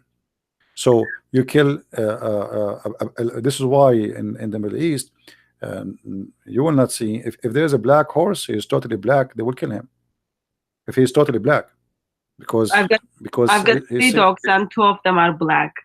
Sorry, you had what? I've got 3 dogs and 2 of them are black. Well, you know, those are the enemy of Allah. You know. Good. I believe my dogs are made for heaven, but anyway, Yeah. not for paradise. Yeah. Well, I don't think dogs deserve to go to the paradise of Allah anyway. I mean, it's not nice for them. But here you will notice that this person, he have a mental issue. I mean, a person who is little wise, he should understand that those are poor animals, you know, and we should not kill a dog because he's black or just because he's a dog. That is not only any human unjust. This is an evil. It's stupid. It's stupid to believe that a black dog is Satan just because he's black. So how in the world Muslims, they can believe in a man like this to be a prophet who tell them about the right and wrong? Isn't it obvious that this is wrong? I would love to see what the animal lovers will say in 21st century. Well, But that's just a different you topic. see, a human being, he always was in love with dogs since the beginning of time. This is why dog is the best friend of a human or a man. So to come with such an argument that dogs are bad and dogs should be killed, it's exposing a kind of mental illness for this person. So just go back to my question on Muslim reasoning that Muhammad was very good man because he fed the cat. So you, like, how long have you been looking into Islam? So you are 70. Can we say like last 60 or 65 years? Sometime I have over 100 now. By Yeah. knowledge. No, look, listen. If Muhammad nice to cats, why he is not nice to human? Oh, well, so just a moment. How long have you been studying Islam? Over 70 years? Let us say. Okay, I'll ask much simple if you don't want to share your age. Have you got gray hairs yet? You see the woman questions. Well, if you've got gray hairs, that means Islam gave you gray hairs. I don't know. Last time I looked at the mirror, it was long time ago. So don't ask me those questions. Okay. Okay. Anyway, maybe I don't even have hair. How you know? Maybe I'm like Sam Shamoon. Like, doesn't matter you've got hair or No. not. God still loves you, and Yes. Lord Jesus Christ Thank died for you. But I just wanted to find out. yeah, listen to me. I'm assuming you've been studying Islam for a long time. It's not about how long you study, it's about how deep you study. There's many people, they study, you see, there's working hard and there's working smart. There's a person who works so hard, but he cannot accomplish. And there's somebody, he works smart, little, than the one who works so hard. So we need to work smart, not only hard. Okay, in your smart studying, have you got what would be your top 10 things, like if you force and really force that you come across that Muhammad was a good man because these top 10 things? Well, there's the top good things about Muhammad are evil, because if Muhammad he did give milk to a cat, what about Muhammad letting the women who insulted him and she is over 80 years old, let her go instead of cutting her to pieces? That's mean Muhammad is mentally ill, because you are merciful to the cat by giving her milk, but yet a woman over the age of 80 you cut her to pieces when she's alive.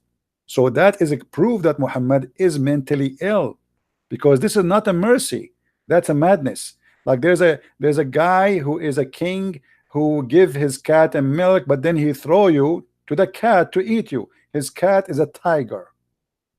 You know what I mean? So I have a cat and she is a tiger, and then I give my cat a milk, and now my cat, she is licking my fingers, and then after that I am so merciful to the point I will throw a human being in front of my tiger because the tiger is hungry. So now I am merciful. So Muhammad, he sacrificed mankind, yet they call him a merciful prophet.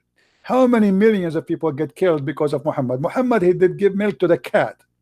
But the question, how many millions can get killed because of Muhammad? So saving so the Muslims are trying to fool us, saying Muhammad, he saved the cat, he killed millions. This is the point. My prophet is so good, he gave milk to the cat, but he crucified people and he put nails in their eyes and he put them in the cross and he cut their hands and he cut their feet and he put nails in their eyes, and he is merciful by giving milk to a cat. I'm glad that there is something, since we are in the same page. I thought pretty hard, but I couldn't even find any nice thing about Muhammad. Well, not good at all. You see, Muslims, they can't. You see that when a person is desperate, he try to find something to make Muhammad look nice. So they start quoting stories which we find it actually hilarious. Like as an example, the Muslim, they say that there was a Jewish guy, he piss always and he throw garbage in the door of the prophet. All right, this is a story we hear it always. There's a Jew guy, he always but where we can find this story? Who is the Muslim want to show me the story? There's no reference for this story. A Jew, he used to come to the prophet and he pissed in the door of the prophet and they throw garbage in the prophet, and the prophet one day his son blah blah blah. Okay, I want to see the story. So Muslims, they fabricate tons of stories about their prophet, but all the reference saying that Muhammad obviously is an evil person. Imagine Muhammad, the one who did feed the cat, he gagged the eyes of a human being.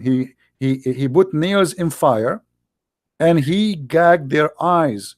So how he is a merciful person, even if somebody wanna be punished? What is that the story where Muhammad made people to drink camel urine? Is that story? Yes, this is the same story. Yeah, this is the same story. But what about, you know, putting nails in their eyes? I mean, okay, let us say somebody, he deserved to be punished, but what kind of punishment will reach out to the point I'm going to put nails, a piece of irons in the fire, and then I will push those iron when you are alive in your eyes? This is a horror movie. Imagine if we can record Muhammad doing that.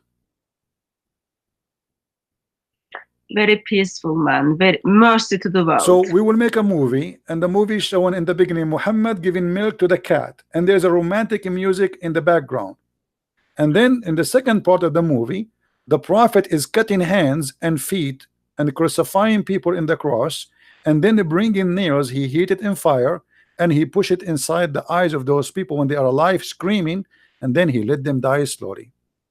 So here we go, this is Muhammad who he did give milk to the cat. So you know, I believe Hitler, he used to have a cat too. You know, and he burned 6 million Jews, but he have a cat. Okay, I'm changing the topic. So go back to the paradise. I'm curious about paradise. It's not because I want to end up there, because I concern for Muslims who are hoping to end up there. So we do have those virgins. We do have those boys who are like hyper with their sexual desire. They are serving all those wines, yet they're not gonna get drunk. What else do we have in this paradise? What is paradise is offering Muslim women if they ever make to paradise, since they are not clever enough? Muhammad, he promised that Muslim women, there will be 70 time more beauty. But I find that this is very stupid promise, and I will explain in the screen why this is very stupid for those who want to use their brain. Imagine, let me do this in the screen. We have a woman, her name is Fatima. I'm in Arabic. Fatima. And then another woman, her name is Khadija. And then another woman, her name is Aisha. All right. So 3 women, and the 3 of them, they are Muslims. The first one, her beauty is 1 compared to the one after it, which means the one after it is twice more pretty, and the one after it is three times more beauty from the first one. Okay. Now if we give a beauty to all of them 70 times, you will notice that nothing changed, because Fatima, she will be 70 times more pretty,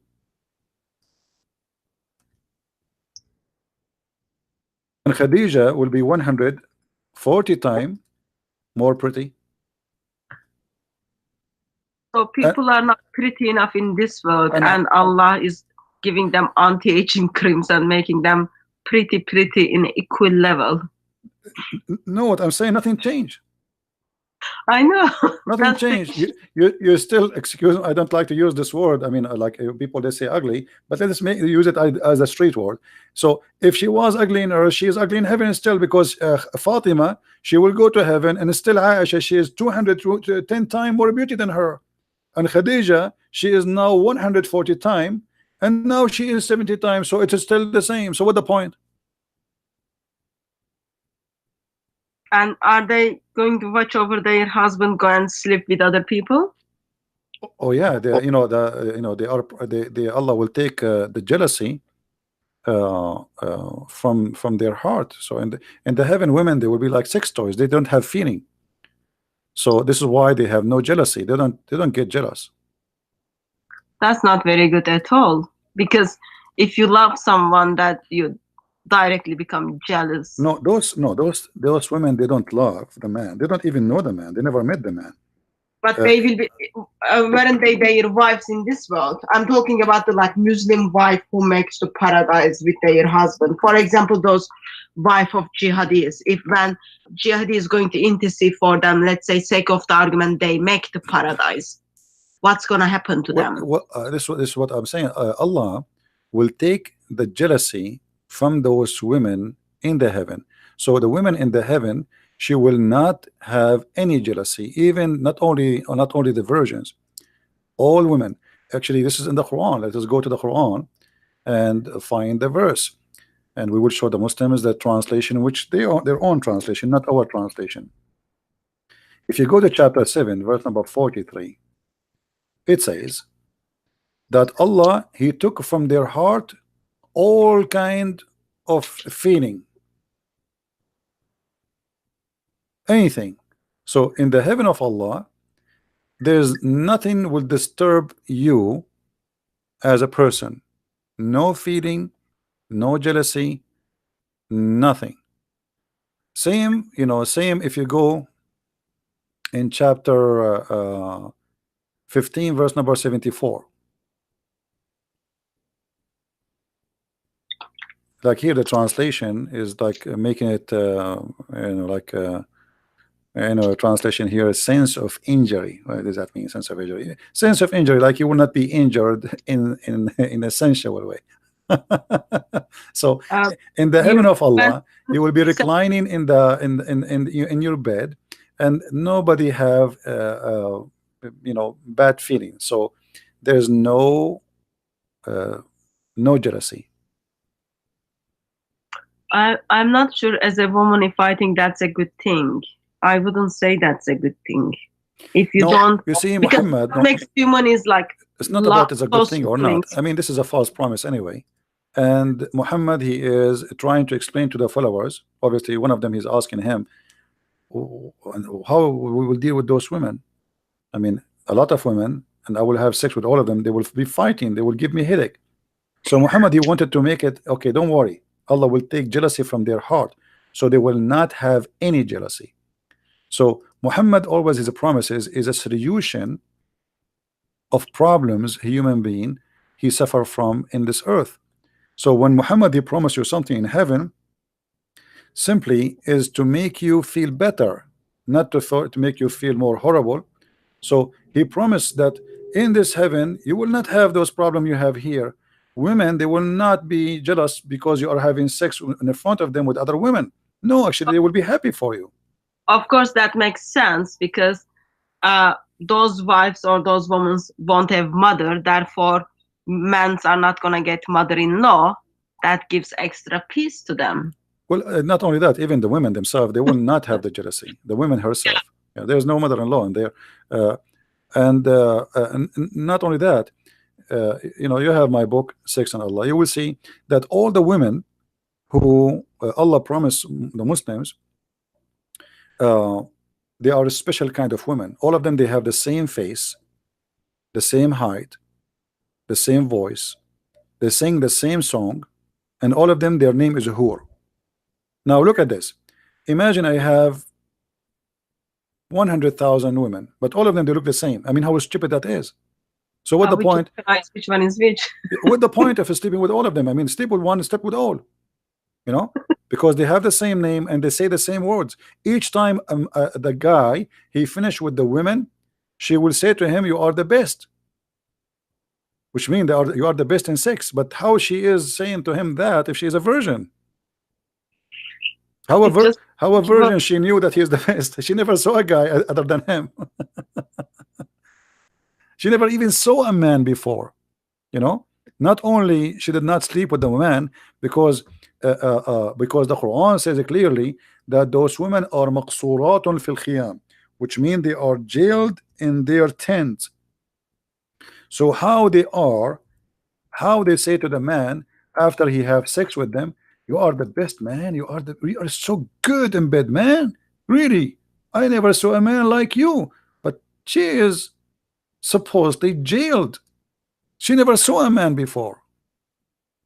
that's another reason we should encourage no one to become a Muslim. And not only that, you know, here you will see that Allah he promised that those virgins, not only like he didn't say the virgin. You see, the people they say virgins. The Quran never say virgin, by the way.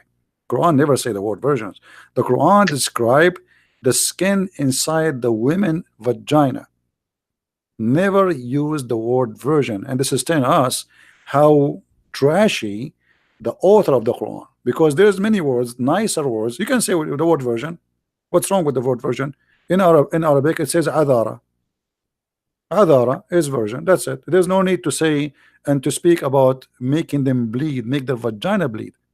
So why Muhammad he chose such a statement to say about those women? There's no genie and there's no man had sex with them. And by the way, here we need to take into consideration that Muslims believe that Muslim women they are available not only for a human, they are available for genie. That's why the Quran says that there's no man, neither a genie, did have intercourse and break the skin inside their private part and make them bleed. That's just lovely. Yeah, it's one of the fictions of Muhammad, you know. Still, I'm questioning why billions of people are falling into these traps and following this man. You know, as I said, you know, like foolishness is exist, and people they are free to be fooled. You know, if somebody want to be fooled, what he can do for him? They go and then be a fool.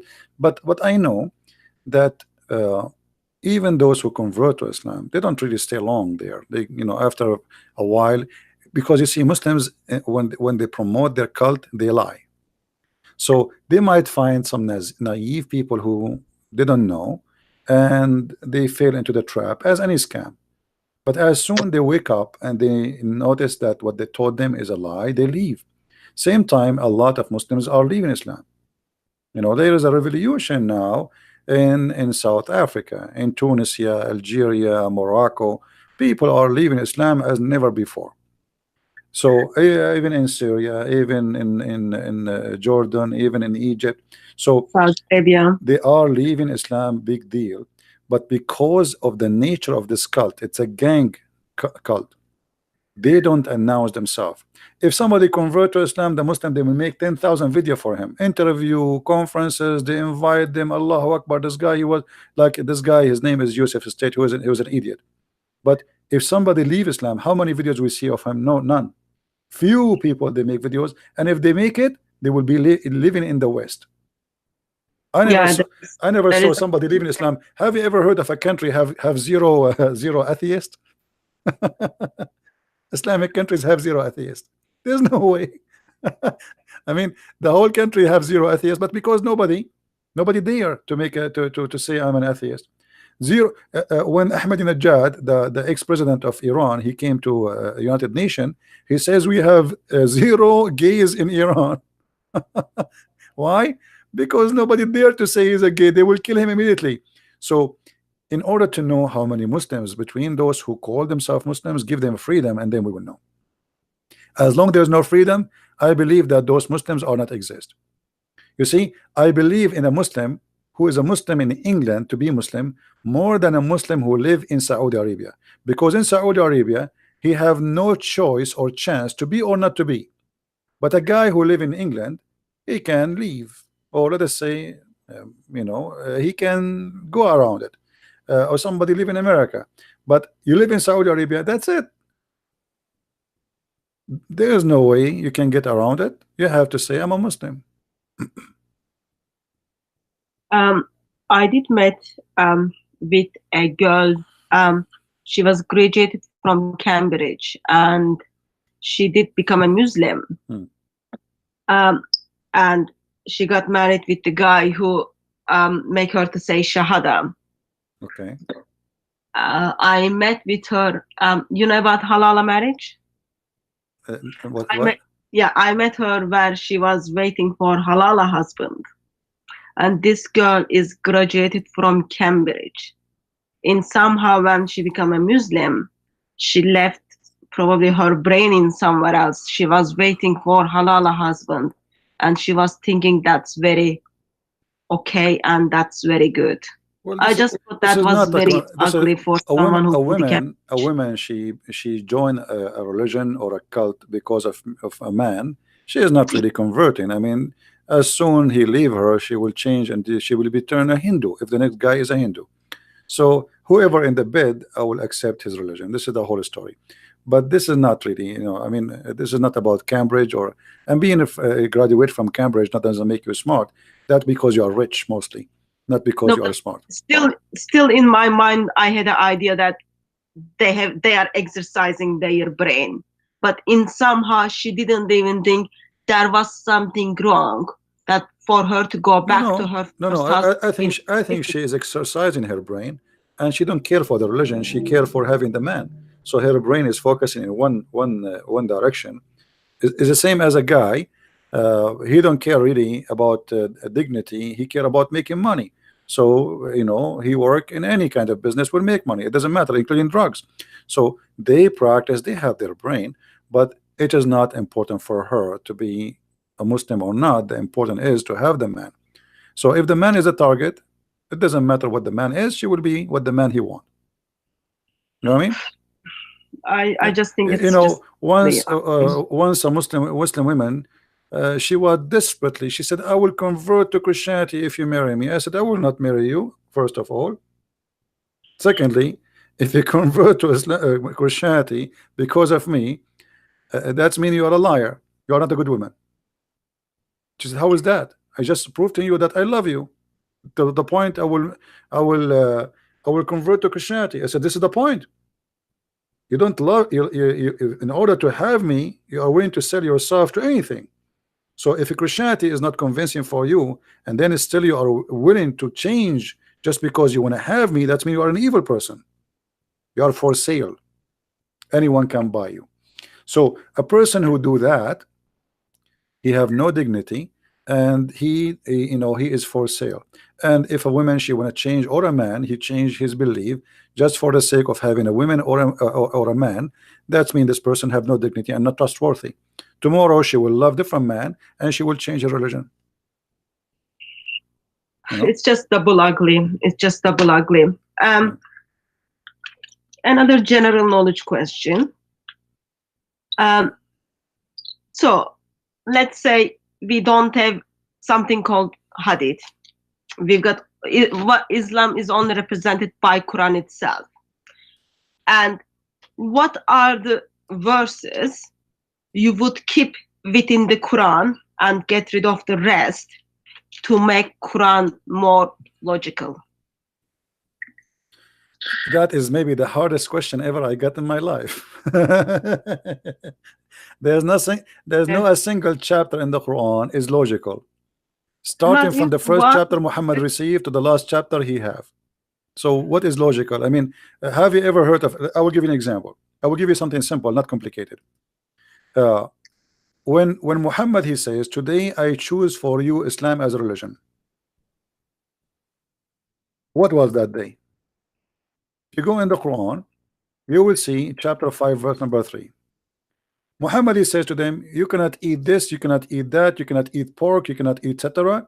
And it's like saying you can eat falafel, you cannot eat pork, you can eat chicken, you cannot eat ham, you cannot etc. And then suddenly, after saying all those about food, suddenly he says, today I completed my favor upon you. Choose Islam as a religion for you. Okay, hold on. Today Islam completed because you said to us you can eat a chicken, you cannot eat pork. So what is the rest of the Quran? This is a chapter 5, verse number 3. We have almost the whole Quran after. But today Quran, Islam is perfected. And how it's perfected? Because Muhammad, he said to me, you cannot eat pork. I mean, how serious that is. So how the Quran, how Islam can make sense? And this is a sentence, if it exists, it should be the last sentence in the Quran. The last thing, a person, he is like Jesus in the cross, he says it's completed. That's it, it's done. Muhammad here saying, this day, not tomorrow, this day, that's it. He's talking about the time. I have perfected for you your religion, completed my favor upon you, and have chosen for you Islam as a religion. So what is the rest of the Quran? So when you say to me, what is in the Quran makes sense, that is the hardest question for me, because nothing in the Quran makes sense. If we ask a Muslim, why in the Quran it's forbidden for you to eat pork, he do not know. I change the Muslim to tell me why. That's it.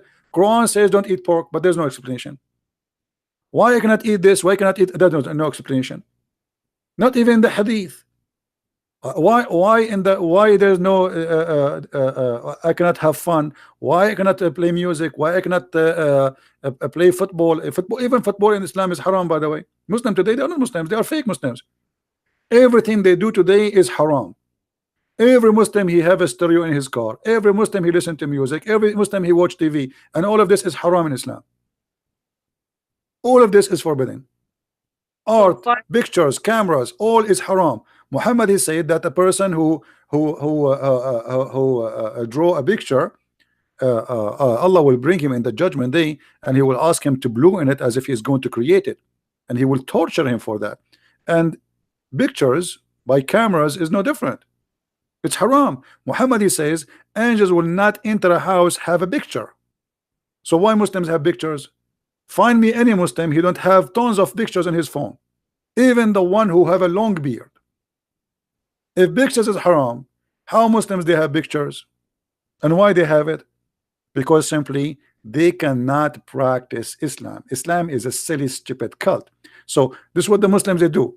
They convince themselves, I am a Muslim, Islam is great, but don't ask me about the details. The details is stupid, and my prophet is stupid. So I'm not going to discuss details with you, but I'm a Muslim.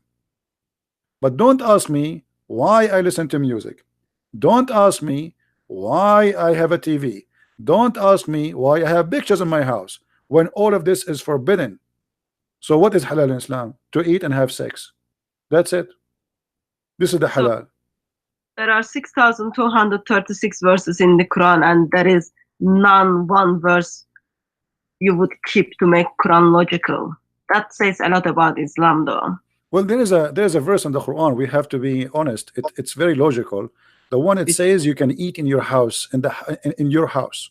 I mean, look how silly this cult is. Have you ever heard of a God? He needed to come with verses saying to its followers, by the way, you are allowed, if you are blind, if you are lame, if you cannot walk straight, you are allowed to eat in your house. And even if you are not sick or blind or lame, you can still in your house. And not only that, you can eat the house of your parent, and you can eat in the house of your aunts, and you can eat the house of your brothers. I mean, have you ever heard of a silly, stupid cult like this before? So this is a God, obviously he have nothing to do. He want to talk, you know, like there's some people when they get so old, and you know, they lose their control of their mind. And with my respect to the old, by the way, I'm not making fun of them, but this is something happened. So when you became your life boring, and you wanna occupy your life, so you start talking, even if your talk does not make sense. So what kind of God in the world? He says there's no problem if you eat in your house, no problem if you eat in the house, if you are blind, and you where the blind will eat. I mean, usually before Islam, a blind, he eat where? He eat in a restaurant. In the time of Muhammad, there was restaurants in Mecca, in Quraysh. There's no restaurant. So what do you mean? There's no fault if you are blind, nor if you are born lame, nor if you are suffering from illness, nor if you are yourself, which means you are not any of those, to eat in your home. What? God writing to me, saying to me, it is not sin to eat in your home. So he's giving you permission to eat in your home. So where usually we used to eat? In the house of the neighbor?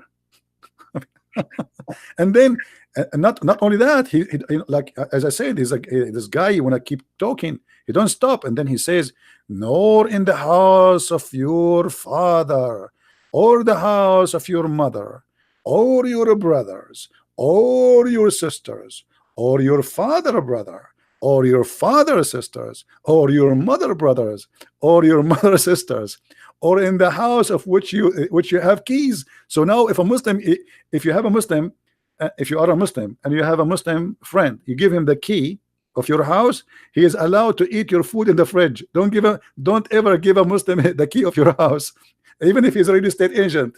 According to the Quran, a real estate agent, he is a Muslim, he will eat your food as long as he have the keys, as you see. And then any house, it's in your possession, and or in the house of a sincere friend of yours, there is no blame on you. And then actually it says there is no sin of you if you eat alone or separately. Alone. So when you talk about logical and wisdom, I find the Quran, I mean, the most hilarious comedy book.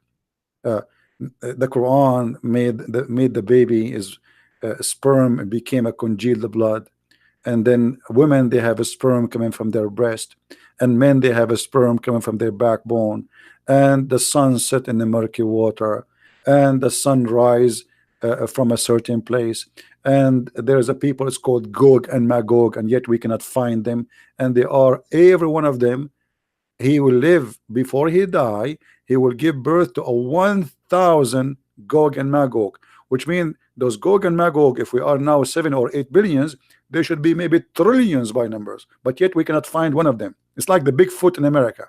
So when you say to me what is logical in Islam, I say the only logical is to believe that stupidity is exist, and we have to accept the fact that as long there is stupidity, always there will be stupid, and that is Islam. So that's the miracle of Islam as well. No, there's other miracle. The other miracle is that's miracle, like to make someone believe in stupidity, you know. Yeah, that makes sense. Yet it is miracle of Islam. What is the funniest verse of the Quran, you think? Is the Surah 2461 is the funniest one, or do you have anything? Depend in the topic, you know, depend in the topic, like what the topic is about. Is if it's about something silly, yeah, this is very silly and etc. But if you want something let us say more silly, when it's about logic, is a chapter 3 verse number 65. Let's look at that one. This one, it says, Allah supposedly is talking, not Muhammad, as usual. Ye people of the book, why dispute ye about Abraham, when the law and the gospel were not revealed till after him? Have you no understanding? Which means, are you stupid or what? So look how stupid the one who made this verse is. If the one who came after cannot dispute about the one who came before, so how Muhammad, who came at the end, he dispute about anything? Think about it carefully. I don't know how slow people are, but it's clear. Muhammad saying, hey you Christians and Jews, how you can dispute, how you can debate me about Abraham when you came after Abraham. But based on this, Muhammad himself, he cannot debate them too, because the Jews are older than the Christians and older than Muhammad, and then the Christians are older than Muhammad himself. So all of them, they will win and he will lose. So how silly this stupid argument is. It's Islam. Huh? It is Islam. It is Islam. It's exactly Islam. So here you will notice the stupidity of the author, because this is, it's like, you know, let us say I am 17 and you are I can't say that to a woman. You are 17 and someone else is 25. So the one who is 17 is saying to the older, you cannot debate me because I am exist before you. But here he's saying he is the last one. So don't ask me about what is silly in the Quran. All of it is silly. What about the first verse Muhammad received? The Muslim, they say to us that the first verse Muhammad received is when he says to him, Iqra, read. How silly to say to someone who do not know how to read, read. Who is the stupid here, Allah or Muhammad? Because if Muhammad do not know how to read, and Allah, he said to Muhammad, read, and then Muhammad, he says to him, I cannot read, and then the angel, he squeezes him again and he says to him, read, and then the guy, he says to him, I cannot read, and the angel, he squeezes him again for the second time and he said to him, read, and Muhammad, he repeat again, like, what's wrong with this guy? I keep saying to him, I cannot read. He squeezed me. I cannot read, I told you. And then he squeezed him for the third time and he said to him, read. And all of this for what? Still Muhammad cannot read and he doesn't understand what to read. So what is squeezing for? And why Allah is using the wrong word? So from the first verse to the last verse is stupid. Or what about the second verse? Allah created the man out of a clot of a congealed blood. Who is the stupid who want to believe that a human being is created from a clot of a blood, dead blood? And then Allah, he says that he is the one who taught the man by the pen, but the pen is not created by Allah. And if Allah is talking about the pen which he have in heaven, so what the pen he have in heaven have to do with me? I never saw it. I never received a book from him. Even the Quran never written by Allah, never collected by Allah. It was collected by a guy, his name was Uthman, and he burned all the other Quran. So where is the pen of Allah and what this is about? I do have actually concern. I do have a question to you. So okay. Pen was very important to Allah since he created that like in early stages. And Muhammad is his last prophet. And Allah dealt with Muhammad for 23 years through angel Gabriel. What do you think reason that Muhammad didn't even bother to learn how to read and write? What was he busy with? You see, first of all, the Muslims, when I debate Muslims, I debate them about their belief. But my belief is different. I believe that Muhammad, he knew how to write, how to read. But as long as this is what they believe, I have to go with it.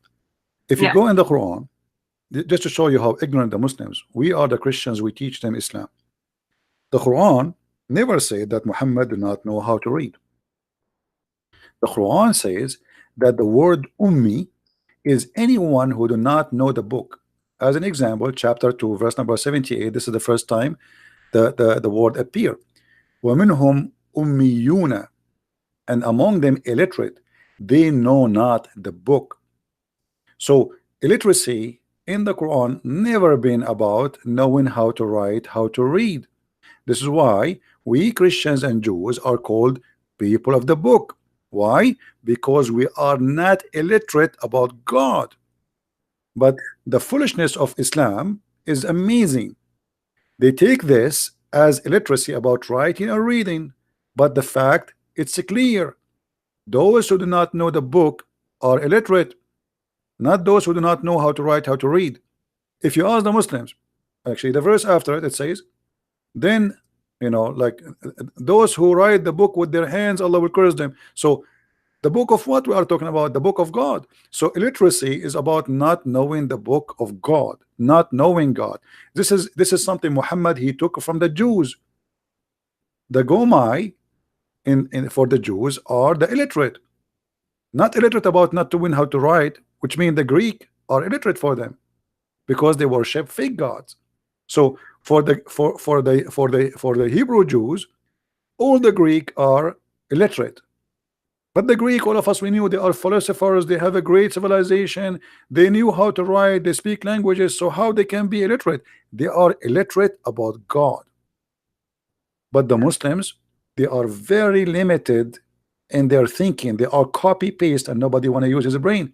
And that not only that, all over chapter 3 verse number 20, it says, so if they dispute with thee, say, I have surrendered whole myself to Allah. Here they say submitted. The fast translation, surrender. Islam means surrender, not submit. And then he says, and say to the people of the book, and those who they are unlearned or illiterate. Do you see it? So what the Quran again confirm that there's two kind of people who they are illiterate, and there's people who have a book. So anyone have a book, which means the Christian and the Jews is called the people of the book. But there's no way all the Christians and the Jews at that time they knew how to write and to read. Actually, until now, there's people who they are Christians do not know how to write and read in some villages in the middle of nowhere in Africa, etc. So, but still they are called the people of the book. And those who don't have a book, it's called illiterate.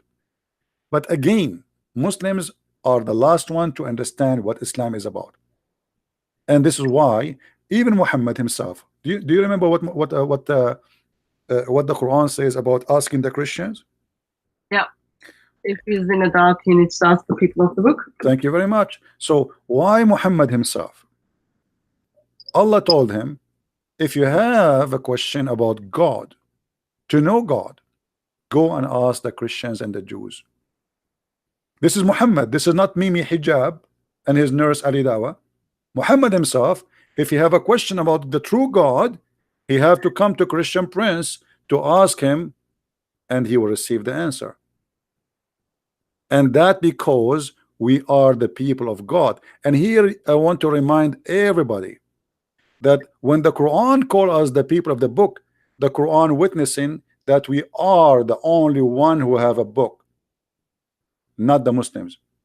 Muslims never been called once people of the book in the Quran itself, for simply they don't and they never had a book. And when the Quran says that the Christians are the people of the book, including the Jews, he confirmed not only our book is not corrupted, he confirmed that we are the only one who have the truth. Because if we, the Muslim, they say that the Bible is corrupt, so how silly, how stupid to say the people of the book, but their book is not exist no more. Who is the donkey here? Somebody is a donkey. So the second you say, imagine I say the guy with the car, but he don't have a car no more. So how we can keep calling him the guy with the car? And we are talking about people in the time of Muhammad, not people after or before. So the people of the book, but do they have a book or not? Obviously they have. Otherwise, how you call them with the people of the book? And book of what we are talking about? The book of God. So the second the Quran call us such a name, we are giving an honor Muslims do not have, and Muhammad himself do not have. And as you see, the Quran confirm, if a Muslim have a question, if Muhammad have a question, he have to come to the Christian and ask them. And here there's a question which Muslims cannot answer. Why Muhammad he have a doubt in his heart about him being a prophet? He is the prophet. If Muhammad himself cannot believe he's a prophet, how in the world any crazy person will believe him? You know what I mean? Good question.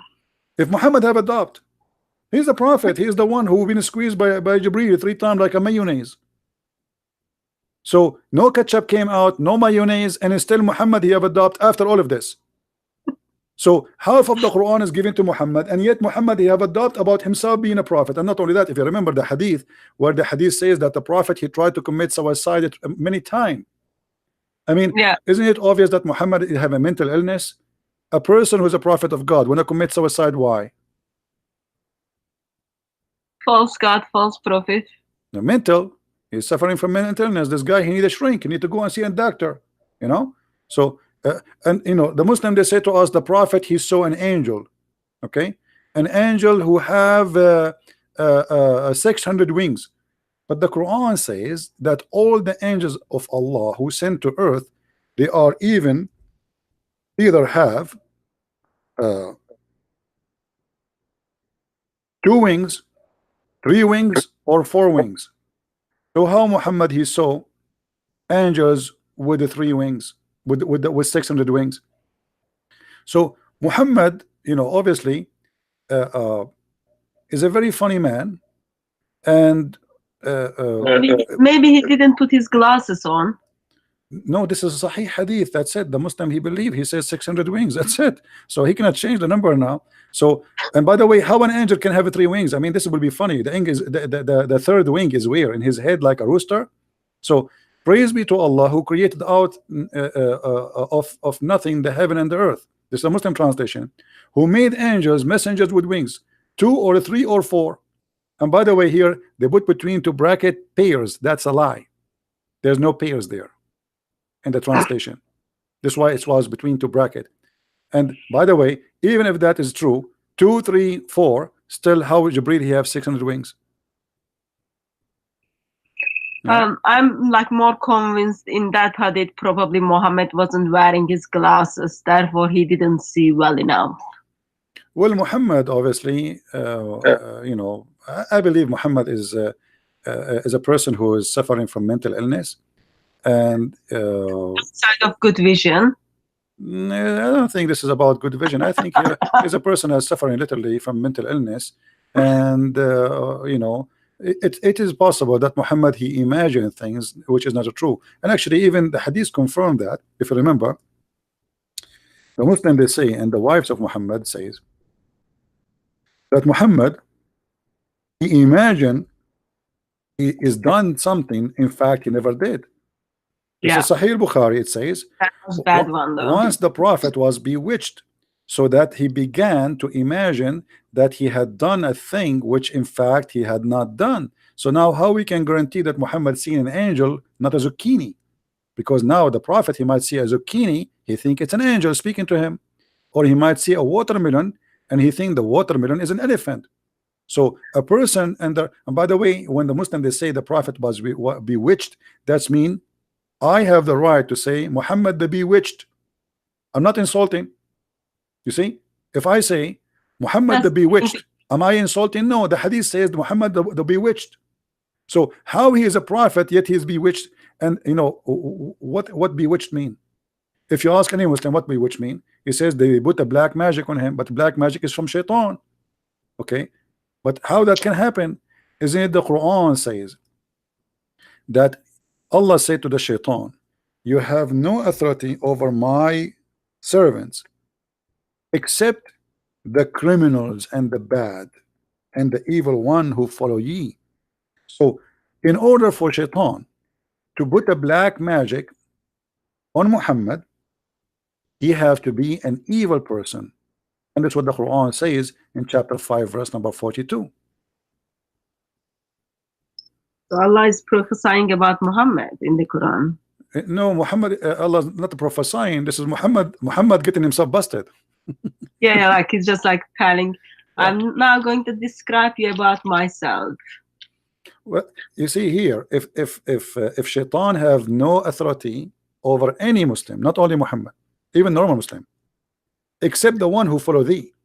So here, for Muhammad to be under black magic, he have to be following thee, which means shaitan. Otherwise, shaitan have no authority over him. And authority here mean you cannot do anything to them, you cannot harm them, you cannot make them follow you. Only one will follow you is those who they are bad, the criminals. So how Muhammad, he became under the threat, or he became under the influence of the black magic, unless he is following thee?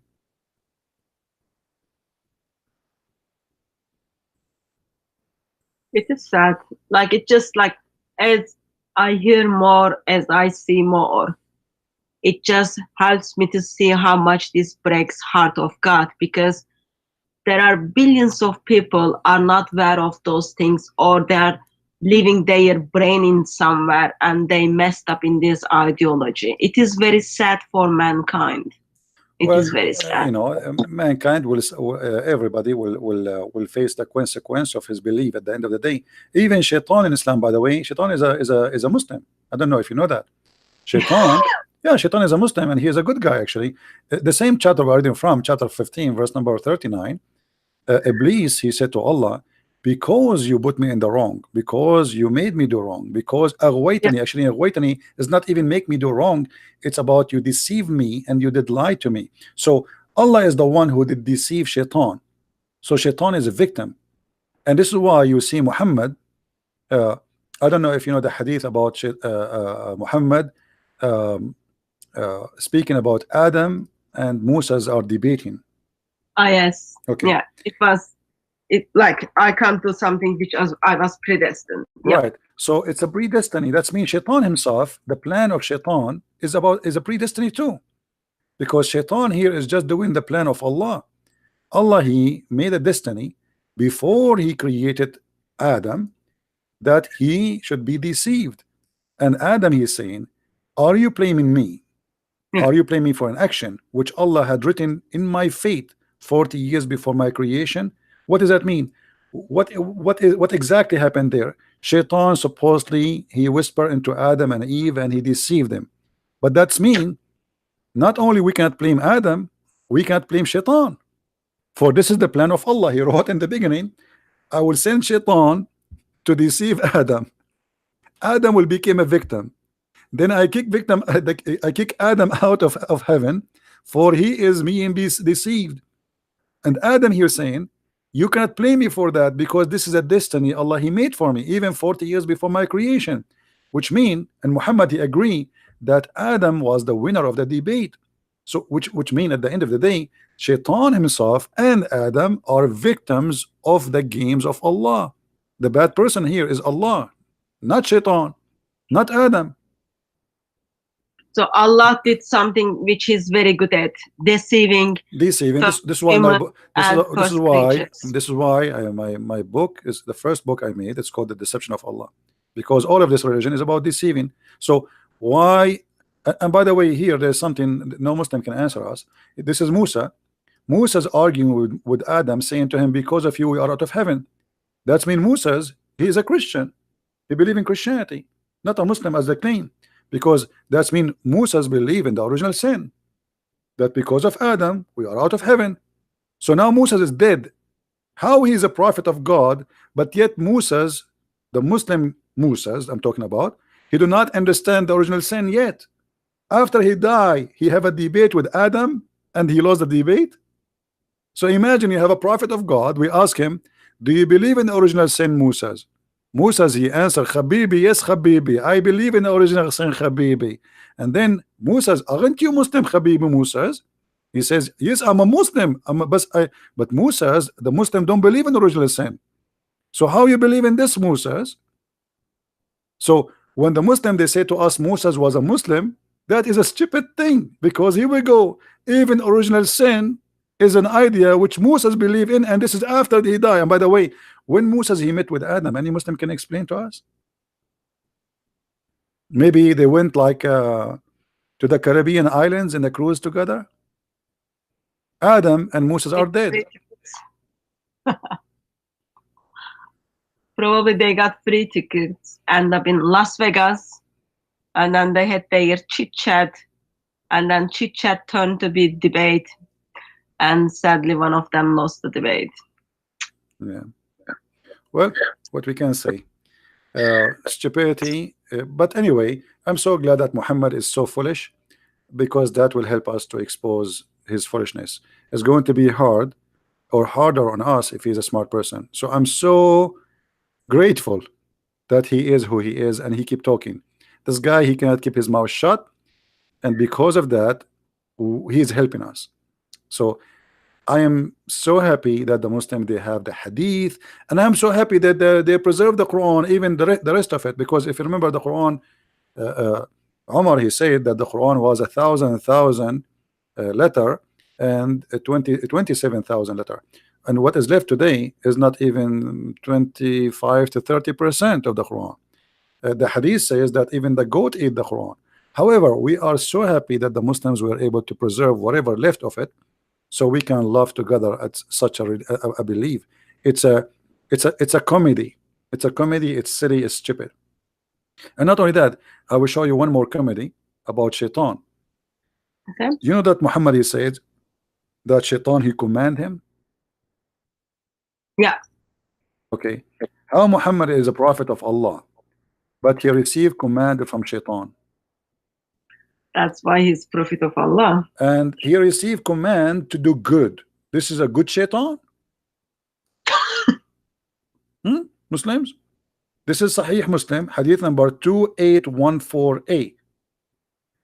Your prophet saying that the devil, huh? The companion of Allah Messenger, the devil. This is not just a genie, by the way. This is not a genie. This is because the devil is a genie, but not every genie is a devil. This is why your translation says the devil. Do you see it? So this is the Shaitan. He is commanding your prophet to do good. Question: your prophet received command from Allah or from the devil? That's only Allah knows, I guess. Allah knows best. Well, it says in front of us, it says he does not command me but for good. So Muhammad, he obeys Shaitan, but he claimed that the Shaitan is a good Shaitan. I never heard of a good Shaitan. If you ever met one, let's say hi to him. That, in world of Islam, you do have a lot. Yeah. So it's a silly. I mean, just read and you will laugh. And Muhammad, he confirmed that this is Shaitan. Even Aisha, she said to him, your Shaitan, he come to you, huh? And by the way, when Aisha, she said to Muhammad, your Shaitan, when Muhammad, he said to Aisha, your Shaitan come to you, this is a wife trying to play with the hair of Muhammad. And Muhammad, yet he says to her, did your Shaitan come to you? Why is that? Why if a wife, she want to play with the hair of the husband, Shaitan is accused?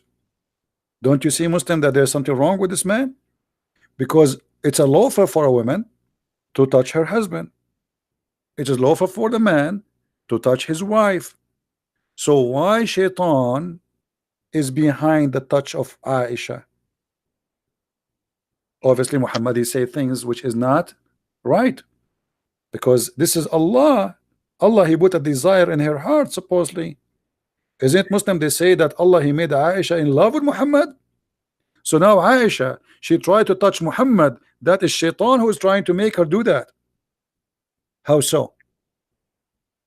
Well, we have Satan, which even comes between husband and wife within marriage. That's not very safe marriage, isn't it? Yeah, and Shaitan, he round himself around the penis of the man if you don't say a prayer before he have intercourse. What a crazy Good for religion. Muslims. Good for Muslims. All right. Anything else, sister? No. What time do you want to go? Well, I don't know. It's getting late for you, isn't it? Oh no, I've got time until 3. It's just after 12. All right. So, but it's up to you. So you are the guest. I don't know. Do you have more questions? Look like you have a lot of questions. Okay. Look like you have a lot of questions. Okay. No, like when we find a brother who has knowledge and who is willing to share, we are here to learn. We are here to make use of it. Well, I'm happy to share, and for me, I do my best, and all of us, we are a student in this life, and we learn. Learning is a process, never end. And the one who think that he knows everything, he's a fool. So, but we as a Christians been ordered in the Bible to read the books, and we have to be anti-ignorance. Ignorance is our enemy. This is what the Bible says. So, and we are not against Muslims, by the way. For me, I really I feel for them, I care for them, and actually this is why we are here trying to save them. It is the Islam which is dangerous Yeah, for it, mankind, not the Muslims. yeah, we are, you know, even Jesus himself, he said, I came for the sick, not for the healthy, you know. So we as a Christians, we should always care for the Muslims and don't think about them as enemies. I know that Muslims believe in us as enemies, but we should not go down to their level, because that will make Shaitan or Satan the winner. If I take the Muslim as an enemy and the Muslim already taking me as an enemy, who is the only winner here? Satan. And then we start killing each other. So we as a Christians, we should not allow hate, we should not allow violence, and we are talking against Islam. We are not talking about against Muslims. Muslims are victims of a cult and they need our help. So Yeah. when somebody have an injury, be Christian and help him. That's what Christianity is about. You don't make fun of the injured, you help him. And here we are not here to make fun of a person. We are not talking about a person, we are talking about a religion. We are making fun of the devil himself, who try to fool people, make them believe in stupid things. So our enemy is the devil. And if you are a Muslim and you are listening, you should join me, not to be against me. And if we are wrong, show us that we are wrong. But don't take the order of the devil and use violence. Because trust me, the second you are a violent person, you are not serving God. And this is how you should know that your God cannot be God. You see, if a Muslim, he have really a religion and he have a God, what kind of God? He says, kill them, Allah he punish them by your hands. What about you say to your God? You punish them. What about you, Allah? You punish them. Aren't you God? What kind of God he need a poor person to go and die for him? Can't he do it? Why he want you to die for him? The God of the Christians, look at the different Christianity. God of Christians, he gave himself to save us. God of Islam, he wants you to die for him to save him. So if you are the one who can protect your God, how weak is your God? If your sword is the one who will protect Allah, what kind of Allah you have? God do not need my sword to protect him. When the soldiers they came to arrest Jesus, Peter he took his sword and he cut the ear of one of the soldiers. And Jesus he ordered Peter to put his sword back, and he healed the soldier. That is God, my friend. He do not need the protection of anyone. Even though he knew they are going to take him and crucify him and he will be killed in the cross, but yet because he knew that death cannot take him, he overcome death. But yet he will not let you go and die for him, so you will save him if he is God. So if you believe that Allah is God, the first question you should ask yourself, why your God is disabled? He cannot protect himself. Why he need mujahideen? Why he cannot spread Islam without a sword? What about sending messengers to teach the words? Why Muhammad is the last messenger? Why? I mean, that's it. Islam is all over the world. A man he can spread. How that can happen? It's a silly. It's a stupid. Muhammad he claimed he is the last messenger in order to cut the business of a prophethood, as he did as a scam. So he said, I am the last one. He don't want anyone to come after him and to replace him in the business. It's a business mentality. I am the last vendor, no vendor after me. Why there is no prophet after him? Is the people are guided? No, people are lost today, people are lost tomorrow, and people will be lost even at the judgment day. There's people who they are guided, there's people they will be lost. So why there is no messenger after me? And not only that, just to show you how silly Muhammad is, he have a very bad lack of intellect and intelligence. The Quran says that Allah he never sent any messenger unless he speak the tongue of his people so they might understand. Chapter 14 verse number 4. Was Muhammad a messenger to the Indian? The Muslim they say yes. But do Muhammad understand and speak all the languages of the Indians? The answer is no. There's hundreds of languages in India. And not only that, he have to be one of them, not only speak the language. Did Allah send Muhammad to the German? Muslim, they say yes. He is a messenger for all mankind. But Allah in the Quran said, we never send a messenger except to teach in the language of his own people. In order what? In order to make it clear for them. So the logic in front of you, this is the logic of Allah, not my logic. You cannot have it clear unless the messenger he speak your language. And this is your Quran. So how Muhammad is a messenger to the Chinese, the Indian, the Japanese, the Russian, even Arab? They cannot understand the Quran. To the point even Muhammad, he asked Allah to send him 7 Qurans. 7 Qurans to a village in the size of Mecca. If the people of Mecca who speak the Arabic, they cannot understand the Quran unless they have it in 7 Quran. How a person like Zakir Naik he understand the Quran? Brother Sister, it's very clear that in Islam we have no women to the Prophet, and the reason for that because Allah is do. I mean, this guy he is going to teach you Islam. If the Muslim scholars who speak Arabic they say Allah knows best what he meant, even those who speak Arabic they are born. I am a person. I am an Arab. Arabic is my first language, and I suffer strongly to understand what this stupid Quran is saying. So how a guy like Zakir Naik he can explain the Quran for you? Ahmed Didat he don't speak Arabic. Zakir Naik he don't speak Arabic. Shabir Ali don't speak Arabic, but yet they want to explain the Quran for us.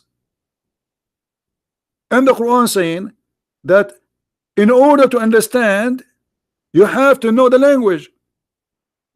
The Prophet himself he have to speak the language of you, not you speaking his language only. So how that can and not only that, additional to this, even the Quran, because Muhammad is a thief. In his time he could not explain the Quran.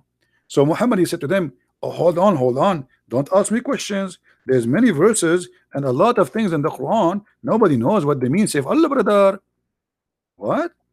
The Prophet himself do not know how to explain the Quran? Chapter 3 verse number 7. So the Quran have 2 parts. One is so clear and one so unclear, and nobody knows the meaning of it save Allah. Have you ever heard of a stupid cult like this? So why you are sending me those verses and those chapters if nobody knows what they mean save Allah? Nobody knows the meaning save Allah. Okay, so Muhammad do not know too. Have you ever heard of a prophet he do not know what the meaning of his prophecy? He do not know what is the meaning of the word he is saying? That is Muhammad. Why? Because he is a thief and he cannot explain things he said. So the only answer is don't ask me, ask Allah. Nobody knows what they mean. Yet Islam is supposed to be very simple. Yeah.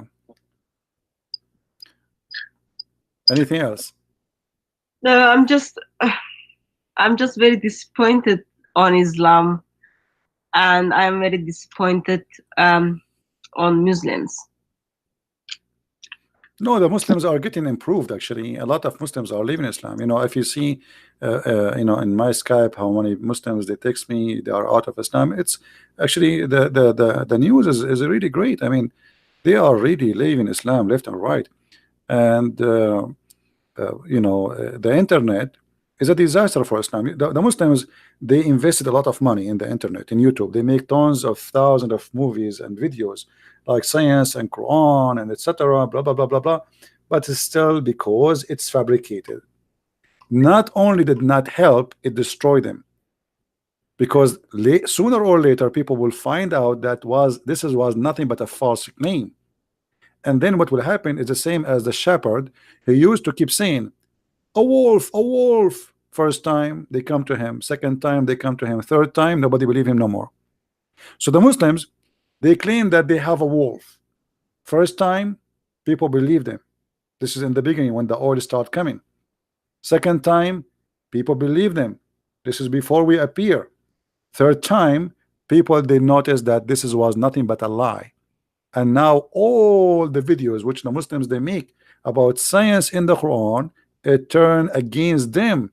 Because if Islam is a decent religion, why Muslims cannot be decent and say the truth about what is written in the Quran?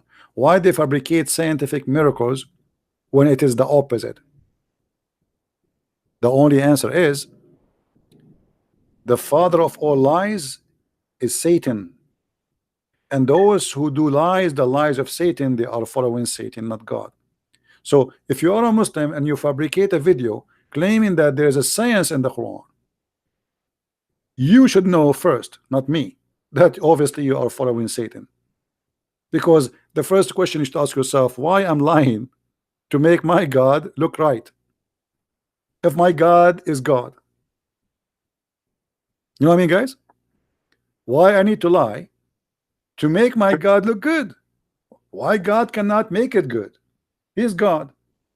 So what kind of God he need my lies to be promoted?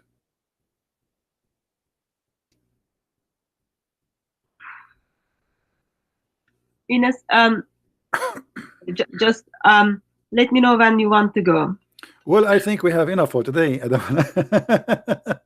we have Is a lot. that- We have a is lot that- of information, isn't it? Isn't it enough for today? I mean, And you got awesome and by the brain way, and sharing if is you want, caring. you can take the video from my channel, so Yeah. you can have two videos, because now maybe people did not read clearly in your screen, so you can download the video and post it in your channel too.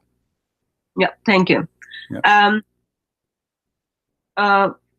Sorry, in my culture, I can't just kick out the guests. So you need to tell me when you want to go. Oh, well, I'm going to go, and I will let you with your friends if you want to continue talking with them.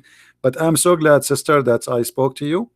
I saw your videos many times, and I encourage you, and we support you and all the team you work with. They are wonderful, and you are wonderful too. And I hope people will support your channel. Actually, I put a video, a link, guys. I put a link under my video for our sister and their team. She don't work alone. She have what is the name of the the team with you? DCCI Ministries, Defend Christ Critic Islam. But who is the guys who work with you? So I've got brother called Daniel, brother called Godwin, and we do have a brother called King. We've got like lots of people who are also behind the cameras or behind the cameras. God bless them, and I encourage all the people to support that channel. And as you see, the link is under my video. So if you like, you can click and you can subscribe. And guys, subscribing doesn't cost you money. Those people they need and they deserve your support. They go, they stand, and they fight for the truth. So they are not fighting for themselves. They are fighting for the truth. They are working, they are serving, and they are doing the good work, which many people don't do because they are lazy. So if those people you don't support them, you will support who? So before you go, yes. So it took lots of time for me to harass you and have you here, and we noticed that you are a man, as a Christian man who keeps his promises. Can we have you back? I don't promise. Why not? I don't promise. But you are welcome.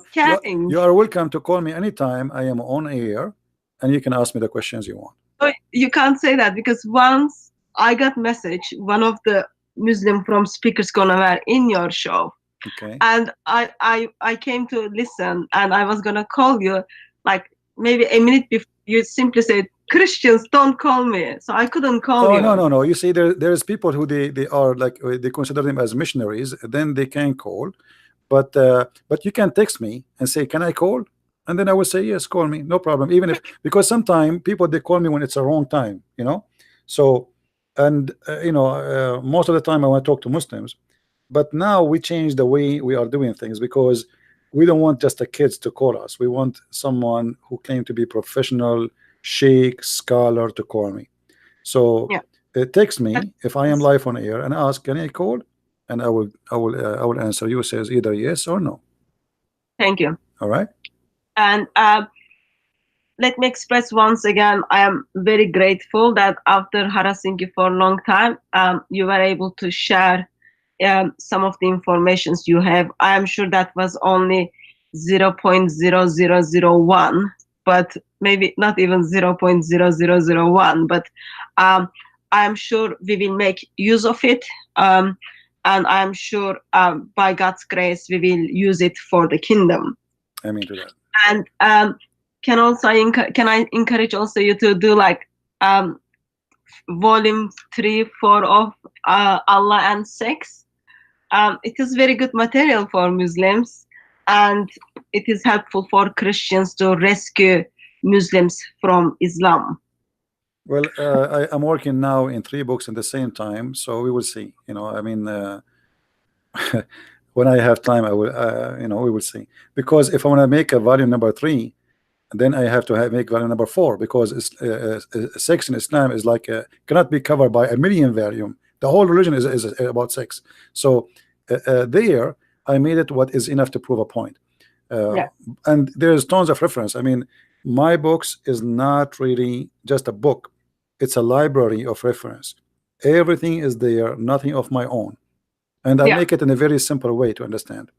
Oh, well, it doesn't, in that case, it doesn't have to be volume 3 or 4. Anything you write there, I am sure you write up, I am sure it will be useful for the kingdom. I'm doing my best, sister. Thank you very much.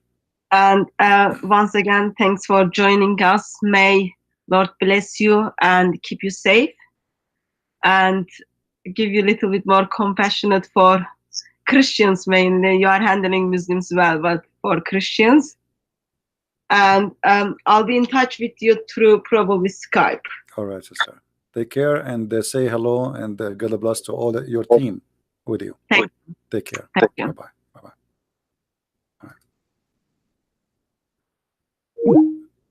All right, guys.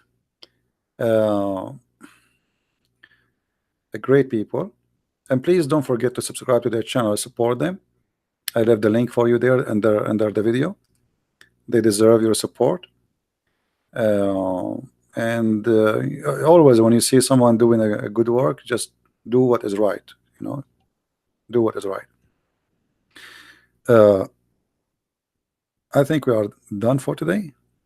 Anything else? Anything else? Yeah. Like, what I don't like about us as a Christians, if a Muslim doing what those guys doing, you will find that in less than 10 days he will have 10,000 subscribers. But when a Christian he do that, his subscriptions goes like maybe 5 a day, 2, 3. I mean, why? What we will lose? Like, I mean, nobody's asking you to pay them money. You just subscribe, support them, post a comment, give a like to their video. They are doing a great job. So you as a Christian, you should not, I mean, you do not need somebody to tell you what to do. You should be always able to do the right thing. What is this guy calling me?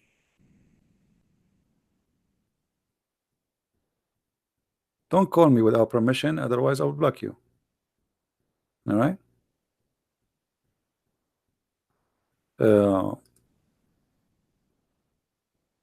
Let's see here.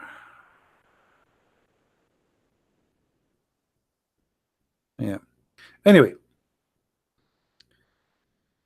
if you know a Muslim who is a scholar or somebody he claimed to be a big shot, and a big shot mean somebody he debates, somebody he is, is very well known, maybe in YouTube and Facebook, that he want to bring people to Islam, he is more than welcome to challenge me anytime, even without a date. All what you need to do, he posts in his Facebook, and don't give me and don't send me link of Facebook of a kid he posts in Facebook, I want to debate a Christian prince. The admins in the chat, they are not listening.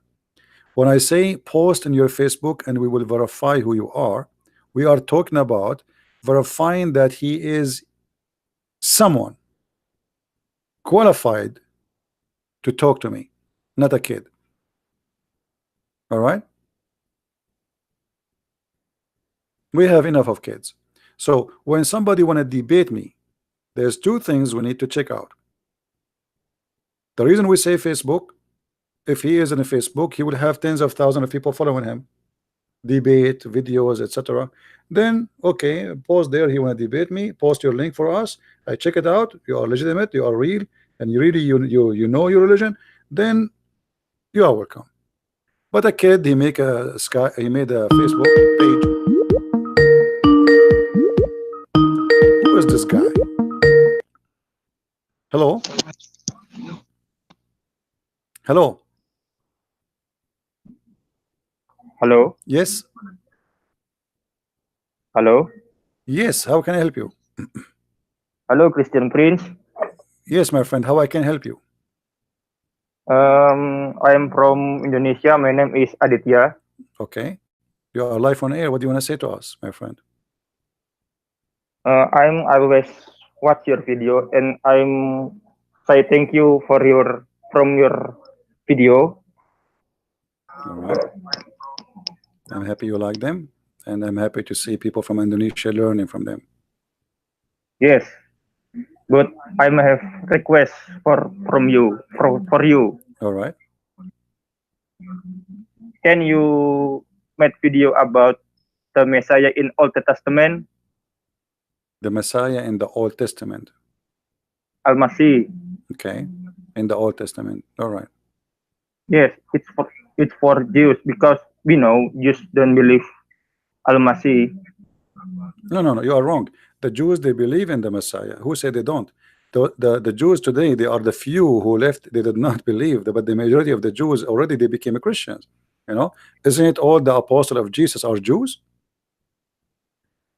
Right? Yes, All the apostles of Jesus, no. reject. So it's wrong to say the Jews don't believe. Those are the one, the left, they are the minority. The majority already they became a Christian. This is why after 2,000 years after Jesus, still we have less than maybe 25-30 million Jews. Why? Because the majority they became a Christians. So people wrongly think the Jews still do not believe in Jesus. Those are the minority. Few of them don't. All right, and not only that, actually they are coming to Christ. I mean, I predict that Israel in maybe in 30-40 years from now, the majority will become a Christian nation. It's not going to be a Jewish nation no more. Okay. Right. Yeah. But anyway, I will explain maybe in the coming video when I go live on air about things in the Old Testament about Jesus. No problem. Yes, thank you. Because I have a Jewish friend and they not believe Jesus is Al-Masih. Yeah, he's a Jewish from where? From Indonesia? Yes, in North Sulawesi. I'm Christian and but always discuss with Jews. Why you not believe Jesus is Al-Masih? Yeah, my friend, he is not a Jew. Those are people. You know, those. He's an Asian person, right? Yes. Okay, how an Asian can be a Jew? I mean, this guy is being silly now, because a Jew is not just a religion. The Jews are two things in the same time. It is an ethnic and religion at the same time. So to be a Jew, to be a Jew, the word Jew actually is about being from a tribe. So how this guy is an Asian, and I saw that in the Philippines too. Somebody he think he's a Jew. I mean, they are fooling you and making you believe now that you are a Jew. You are not a Jew, and you cannot be a Jew. A Jew is somebody is born of a mother. She is a Jewish woman, and she is from the tribes of the children of Abraham. So how somebody is from Asia, he convinced himself he's a Jew? He's being silly. So what about he debate himself first about how he became a Jew and he's an Asian? Can you become a Jew? Can I convert to Judaism? You cannot. Judaism is not a convert religion. You cannot convert to be a Jew. You know what I mean? Oh yes. So yes, I know. This guy, before he's trying to debate you about the Messiah, ask him how you became a Jew. You are an Asian. He must be very silly, and he is suffering from lack of knowledge. Uh, Ask him, do you know even what a Jew mean? What a Jew mean? Is that somebody just believe in Moses? No. To be a Jew, you have to be from the nation of the Jews. You have to be from the Hebrew. You have to be from the people who crossed the sea. You have to be from the children of Isaac. Are you from the children of Isaac? Isaac is a Middle Eastern. Are you? You know what I mean? Yes, I And know Isaac is Middle East. to be a Christian, you can be an Asian, you can be black, you can be an Indian, you can be, but you cannot be a Jew and yet you're an Asian. It's obvious. It's a lie. Yes, Christian Prince, but All I right. just want answer from the Jews, No problem, my and friend. see the Jews, they always rejected Christian belief. No problem. No, just what I'm saying to you, the Jews don't really reject the Christian belief. The majority of them, they are Christians, and they call themselves Messianic Jews. Messianic Jews. Yes, There's a lot of most of the Jews already are Christians. All the apostle of Jesus, they are Jews. So wrongly people think that the Jews rejected Jesus. It's not true. The fact we, including me and you, we learned about Jesus from the Jews. It is the Jews who taught us about Jesus. yes, from Al Hawariyun. No, this is a stupid name in the Quran. We don't believe in it. Yeah. Anything else, my friend? Now, Yeah. And next time, before you call me, please ask me if you can call. Don't just call me right away, because sometimes it might disturb my topic. Just ask me before you call, so I will let you. I'm sorry, Christian Prince. No problem, my friend. Take care and say Okay. hello to all the people of Indonesia, and I love you all. All right? Okay, thank you. Okay, take care. Uh,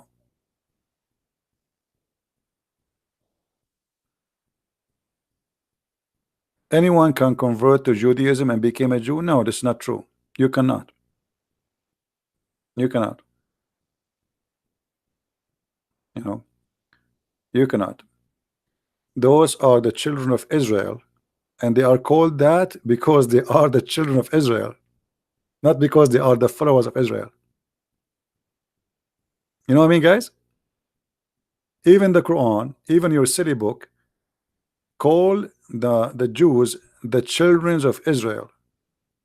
That's mean they have a lineage. They have a lineage. Hey, Raphael, so what if you are a Jew? My friend, are you a convert Jew? Because Jews today, they are outnumbers, and Judaism is dying, so they are accepting anyone to convert. I saw some people trying to convert people to Judaism in New York, but this is fake, this is false. You cannot. Can you show me the verses as long you claim to be a Jew? Can you show me the verses in the Old Testament it says that you can convert people to Judaism? Hmm? What do you say?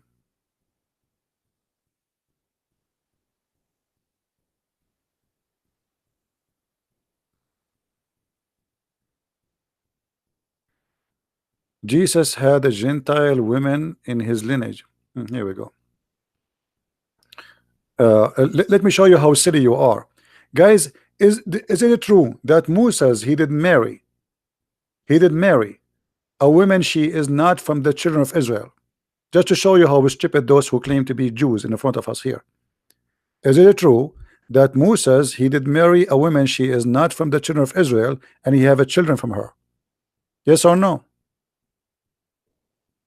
So based on your talk, all the children of Moses are not Jews.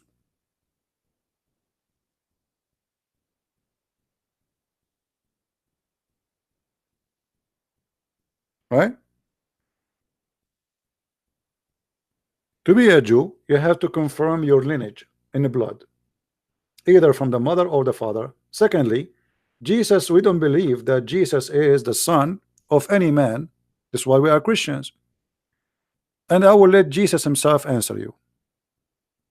Isn't it Jesus said to the Pharisees, people like you claim to be a Jew, what do you say of the Messiah? What do you say of Christ? They said he is a son of David. Right? He said, well, if he is the son of David, then how David call him Jehovah? Hmm? And this is in the Old Testament. How David call him? How the Jews call how sorry, David he called the Messiah Jehovah. So obviously you don't even know what is written in your book. And when you debated, or your grandfather, if you are claiming to be who you are, they have an argument with Jesus, they could not answer him. How you say he is a son of David, yet David called him my God. So I find that those who claim to be people of or they claim to speak of knowledge, they have no knowledge, sadly. And I don't believe you are a Jew. What about you give me a call? You want to call me? Do you like to call me, my friend?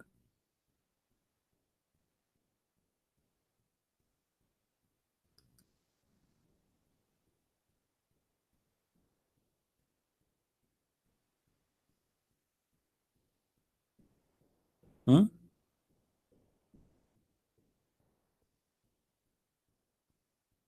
Do you like to call me Mr. Jew? I want to see how much Jew you are. I want to learn from you about Judaism. You are what? In YT? What does that mean?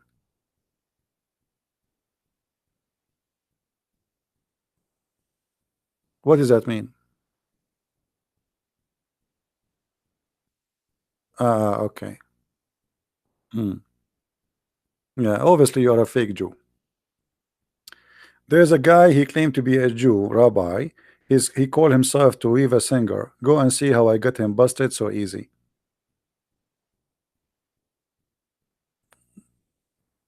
You don't play with us. And I will not be surprised if you are a Muslim yourself. But anyway, what you are saying to me is a silly. Jesus said, I am from above. My kingdom is not in this earth. You are from down this earth. I am from above. And the Old Testament confirm that David called the Messiah Jehovah. So how he is Jehovah called by David, yet he is from a lineage of, as you say, the women who is Gentile. That does not, still he is Jehovah. And Jesus is born of a virgin. Now some of the Jews, they say the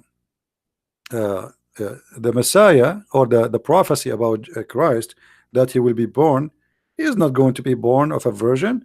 The Bible, the Old Testament says that he will be born of a young woman.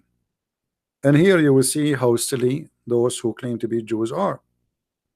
Anyone knows why? Anyone knows why? Sometimes the Jews are no better than the Muslims when they come to be silly. Uh, when they say to us that the word there is young, not virgin, not only they are proving to us they are silly, proving to us that they are stupid, because it says there that this will be a sign, a miracle. So if a young give birth, every day there's youngs giving birth. So every day there's a Christ is born.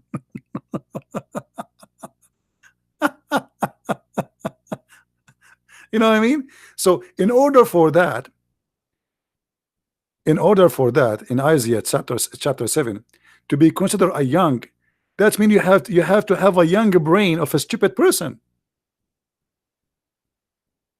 Because how that can be a miracle, how that can be a sign of God, if it is just about a woman, she is young giving birth. Do you know how many young women they give birth every day? So how that can be about being young? So the verses there is very clear.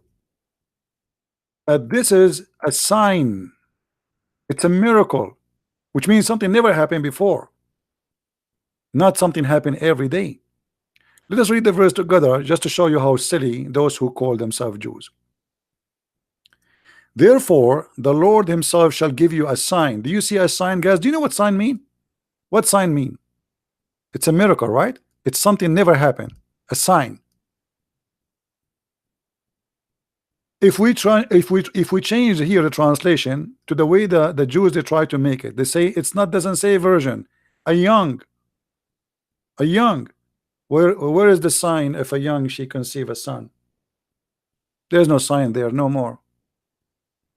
Because young women, actually they are women, any today they consider them children. Actually, if you are like 13 and you have your period, if you have 12, even some of them they might be like, you know, like 12, depend in the child, I mean the person. So if she have her period, she have sex, she will have a child. So where is the sign here? Where's the miracle?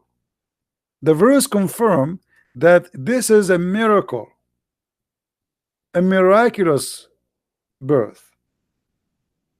And the only way for it to be miraculous, if it's a virgin, not if it's a young. Any young woman, she can give birth. Why not?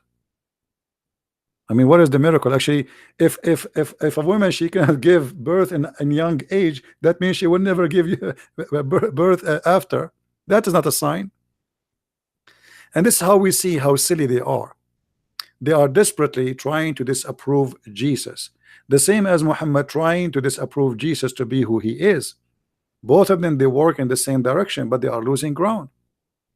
And today, because the Jews, they, you know, they are shrinking in number so fast. While Christianity is growing, Judaism is almost gone. This is why I find that Jews are so angry from the Christians. Why? Because the Jews, they convert to Christianity, not to Hinduism, not to Buddhism, not to Islam, the Christianity. That's why they're upset.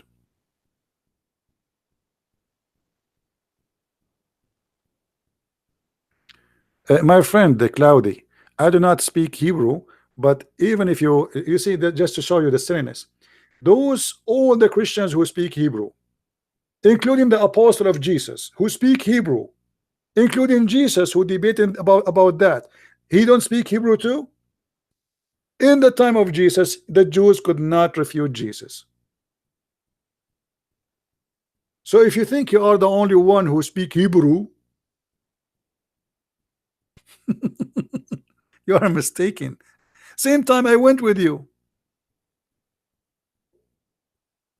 I am going with you. Let us change this word here from a virgin to young.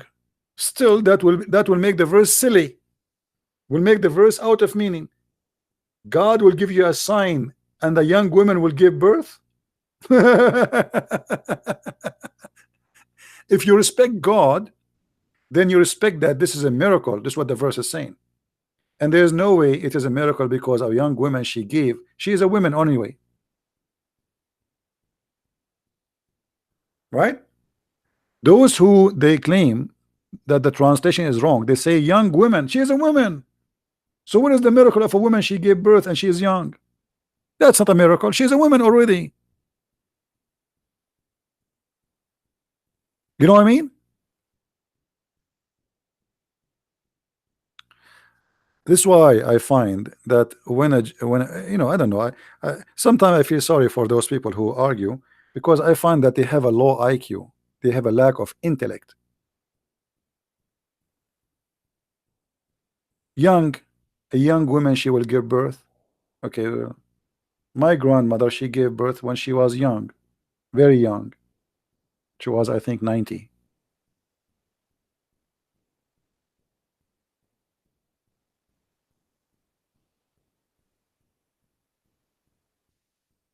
My friend, anyway, don't tell me I understand your understanding. I believe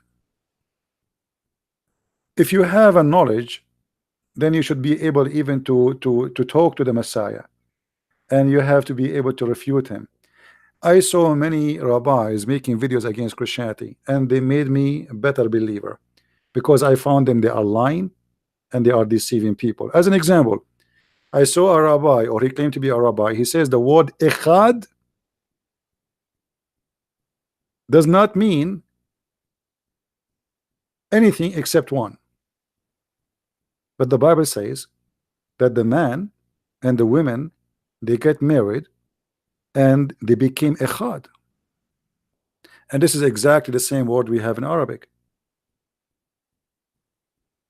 And here you see that they claim to be a rabbi, but they don't respect themselves.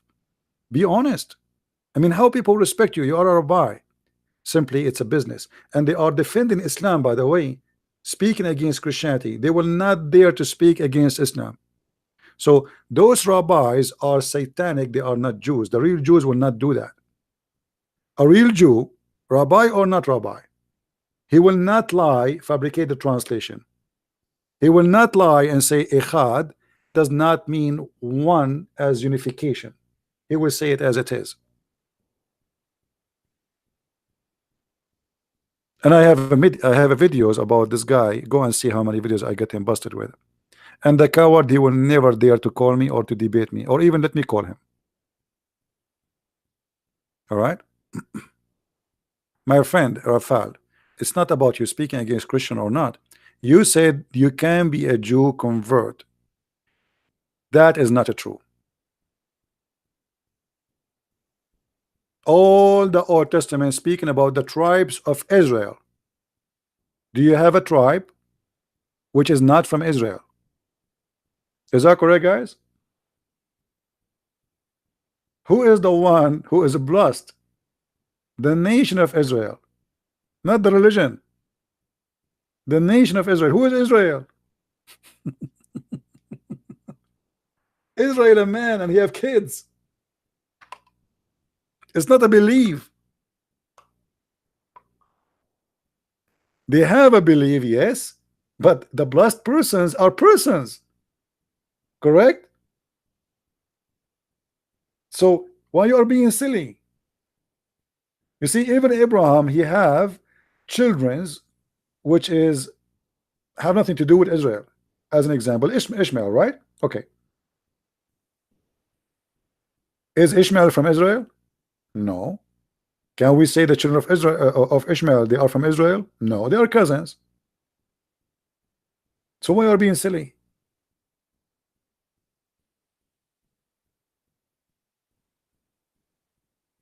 Was Jesus a Jew? No, he was not a Jew. I just quote for you what Jesus said. Jesus said, I am the God of the Jews. And even David, he quote that. David, he said that he is the God of the Jews. He is Jehovah. So how Jesus will be a Jew? He's born between the Jew. He's born from a Jewish woman, but he is the God of the Jews. That's why he says, I came to my people and my people rejected me. But in the same time, he said, my kingdom is from above and you are down from earth. So obviously I mean obviously you do not even know what Christianity is about, because how you say that Jesus was a Jew if the Christian believe that he is the God of the Jews? Isn't it, guys? Isn't it Jesus says before Abraham I am? Okay, let me ask you, was Abraham a Jew? If he is exist before Abraham, and Abraham he saw my day, and look at the Jews, because they are silly, they could not understand who is he. They said, how you can be, how you, what do you mean Abraham he saw your day and you are not even 50 years old? So he is the God of Abraham, not only the God of the Jews. He exists before Abraham exists. He is the Alpha, he is the Omega. So when you say was he a Jew, obviously you are the same as Muhammad, who think that the Christian they believe in the Trinity as Mary and Jesus and Allah. Obviously you don't understand Christianity,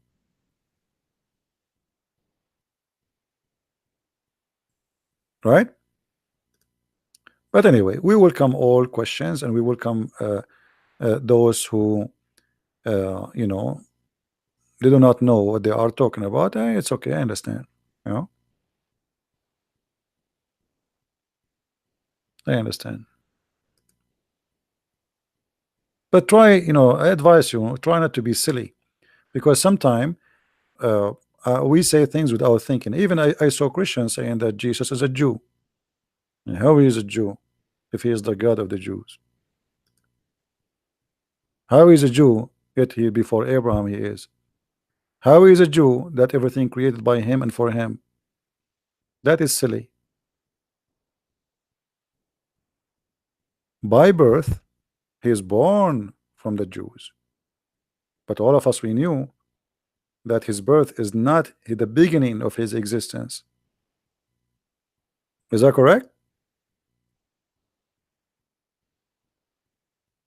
When he says that Abraham, he witnessed, he saw my day, and before Abraham I am, he is confirming to you that my existence have nothing to do with my birth.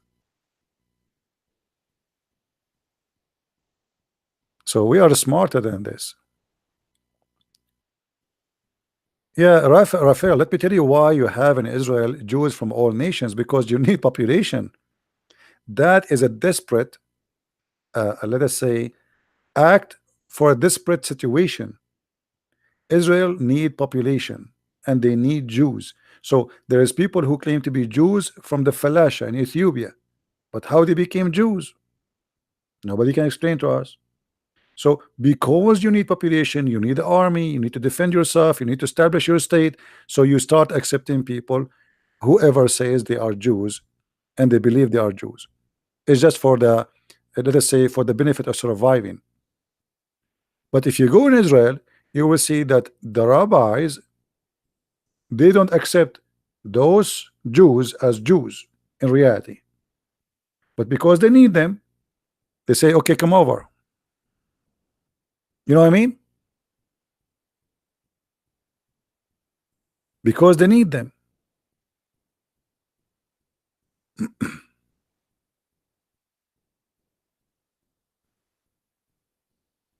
No, Jesus is not. You know what a Jew mean? Like, look, those people do not understand what Jews mean. What a Jew mean? This guy Georgian, he says Jesus is a Jew because of his human nature. So if it, because of a human nature, that will make you a Jew, that will be strange, because the human nature of Jesus is exist before his birth. When Jesus says before Abraham and Abraham he saw my day, isn't it Jesus speaking about God? He came to Abraham as a man. Is that correct, guys? People, is that correct? How Abraham he saw my day? God, he came to Abraham as a man. So the nature of man, God, is exist before his birth. He came as a man. So you're being silly. Before the Jews are exist, he came as a man. But people don't want to use their mind, what I can say. All right.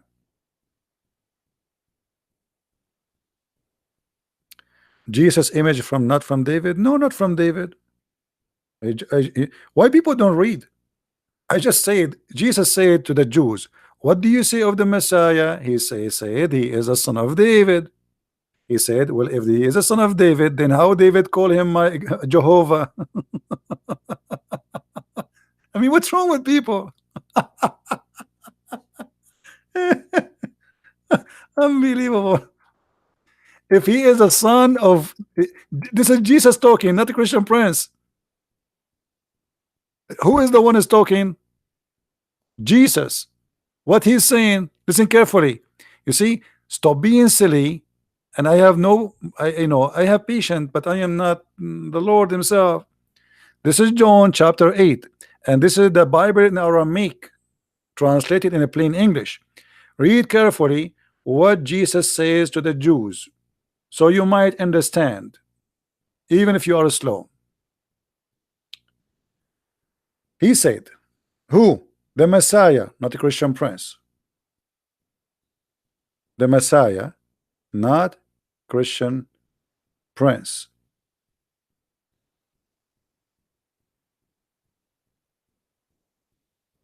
Let us read together and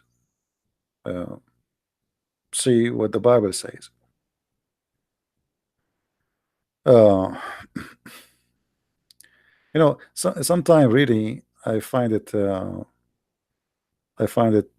funny how people they talk, and obviously they are not reading the Bible. You can read, John chapter 8, because I believe this is very important chapter too, in order to understand the Messiah. Let us see.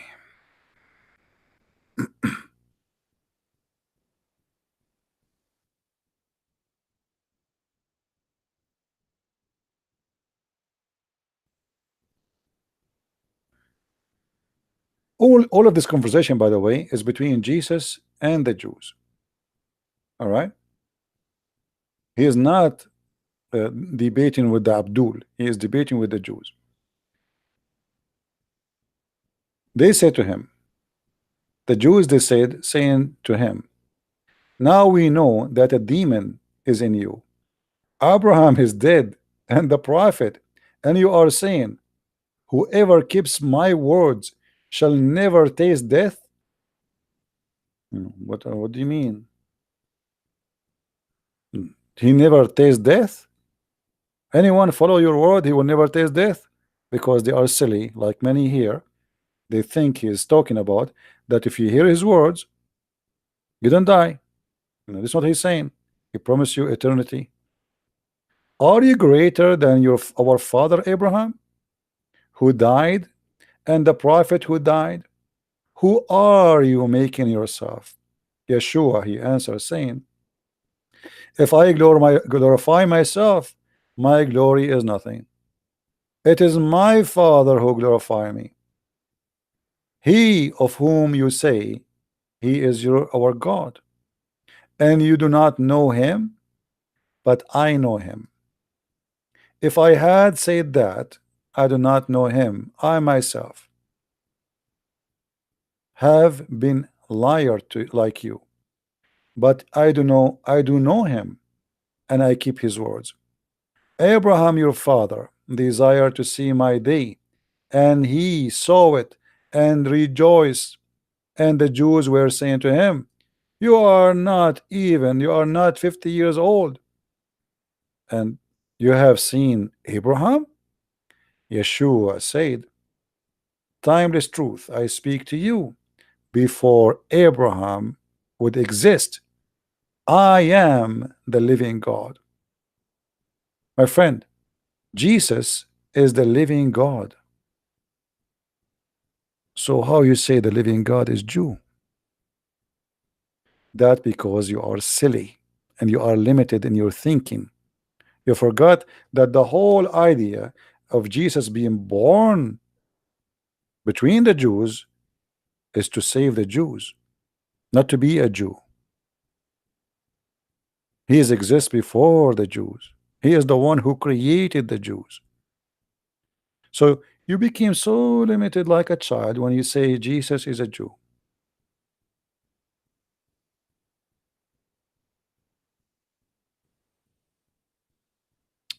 He is the Alpha, he is the Omega. But anyway, everybody, he have his limitation, and I understand. I'm not going to change you. I do my best to help you. It's been said to you, Jesus said, but I say to you. Jesus, when he speak, when he say, it's been said to you, but I say to you, he was talking about what? Who is he? It's been said to you, but I say to you. Which authority he have?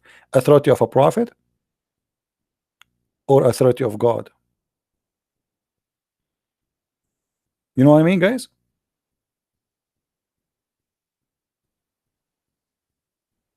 Authority of God. All the teaching of Jesus speaking about himself as God, and yet you say to me Jesus is a Jew. That's because you are silly. You are just a child in the faith of God. I advise you to read your book carefully.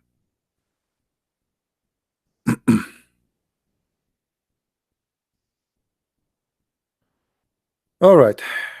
Are we done for today, guys?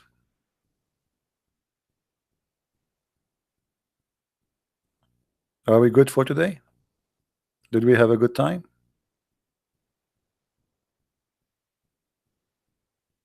We have a good time, right? Anyway, I want to say thank you for everybody, and I hope that's uh,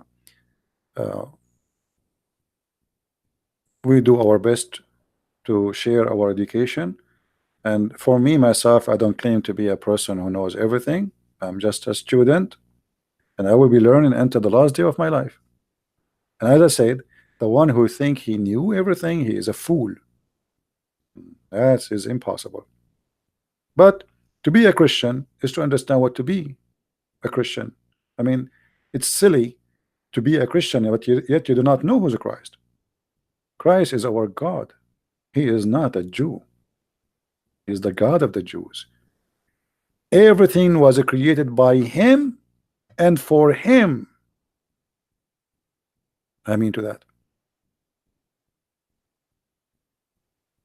So when you read the Bible, I advise you not to read it like you are reading a story. And this is the problem, you know. Even when you read the Quran, people they read it like okay, but nobody wanna go deep. Especially in the Bible, the words is so deep.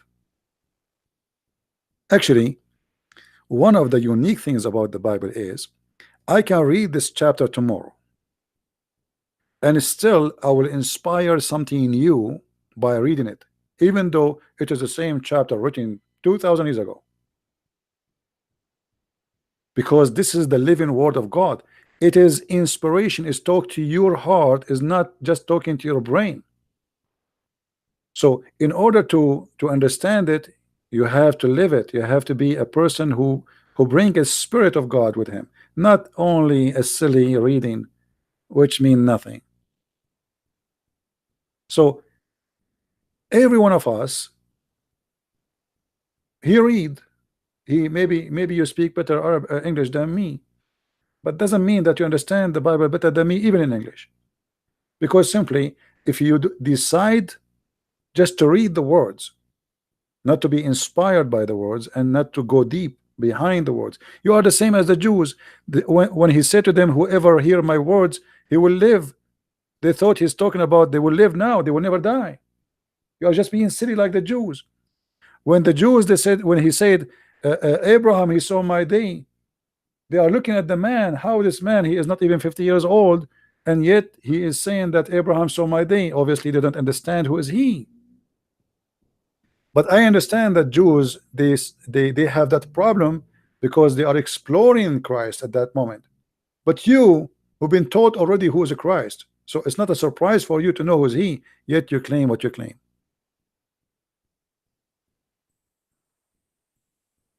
You know what I mean? How he can be named the Son of Man if he is the one? The Son of Man is a title, which means that he is in the flesh. As simple as that. The Son of Man is a translation from the Hebrew where it is the son of the flesh. Adam, by the way, the word Adam is not even a man. Even Eve was called Adam, right? Correct? In the beginning, the Old Testament, Adam and Eve were called Adam. So Adam is the human, not necessarily, but later it became the name of the man. But the son of the human, why? Because he is God in the flesh, but he is not a man, which means he is not, you know, he is a perfectly, in the same time he is man, but yet he is God, but he is not a man the same as all of us. So God in the flesh is the son of a man, which means the son of a human. But all of us, we knew that Jesus is a son of no human. So that is a title to describe the nature of the body, not the nature of God. So he's a perfect man and God in the same time. And this is why I say sometimes people, they are, you know, they say, okay, Jesus said the Son of Man, but the Christian believe that Jesus even born of no man. Mary is the Virgin Mary. So what man we are talking about? That is just the nature of the of the birth. All right. So in order to understand Christianity, I advise you, if you are confused about certain things, search them, study them carefully, and you will find that it's not what you think they meant. Otherwise, you will be confused, the same as the Jews in the beginning, who they don't understand what Jesus is talking about. Whoever heard my words, he will live. He will not taste death.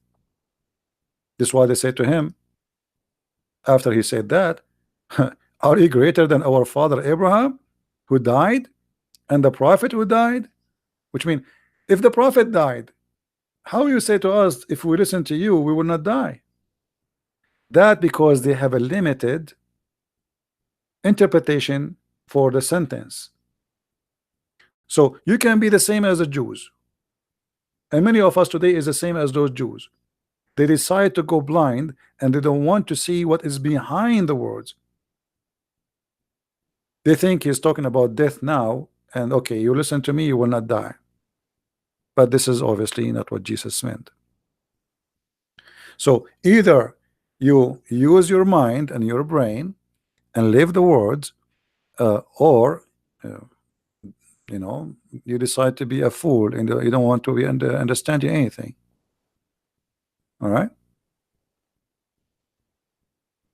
Anyway, now the Bible can go deeper and deeper and deeper and study, but I believe that the beautiful thing about the Bible, I can be a farmer who hardly knows how to read and how to write, and yet I enjoy the wisdom and the glory of God. You see, this is a book for everybody, not like the Quran. You need to be a genius in Arabic, a person who have to speak many languages, because the Quran is stealing words from everywhere, and then you have to connect the dots, and then verses are scattered everywhere, and sometimes there's no meaning because Muhammad is trying to make Arabic music, and then you have to work hard to put them together. The Bible is a lot more simple, to the point. It is a book of wisdom, because God is not the author of confusion. So what make it a miracle, it is simple, to the point a person who is a farmer, he can listen to the gospel and he can enjoy it. A person who have a PhD, he can read and he can explore it and he can enjoy it. So both can be a believers, and each time you read it, sometime even you might find yourself in the story, if you are a person really trying to be living the story, not only reading the story. So the Bible speaks to you, and the Bible encourages you to live with the word, not just to read the words. And this is really what I like about the Bible. But sadly, my topic is about the cult of Islam, so we don't talk much about the teaching of Christ. Otherwise, there's no better joy than enjoying the wisdom here you see in front of you. Go and read any speech Christ he said, and you tell me, what do you see? It's so beautiful, it's so amazing.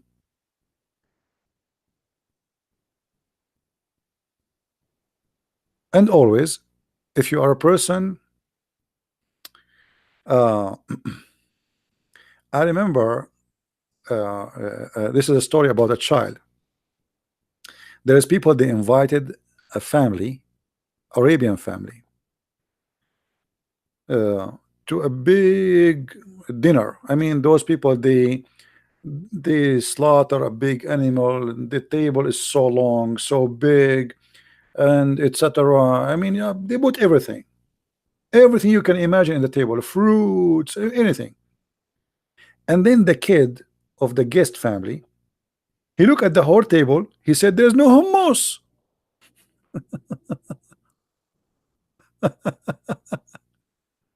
You know what I mean? So the kid, he is unhappy because there is no hummus. The people, they slaughter a big animal, the barbecue, the fruits, the drink, even they have maids around the table. But the kid, where is my hummus? I love hummus. He's a kid. And sometimes we are like that kid who only see in the whole table the hummus. That's because you are looking for the hummus. You know what I mean?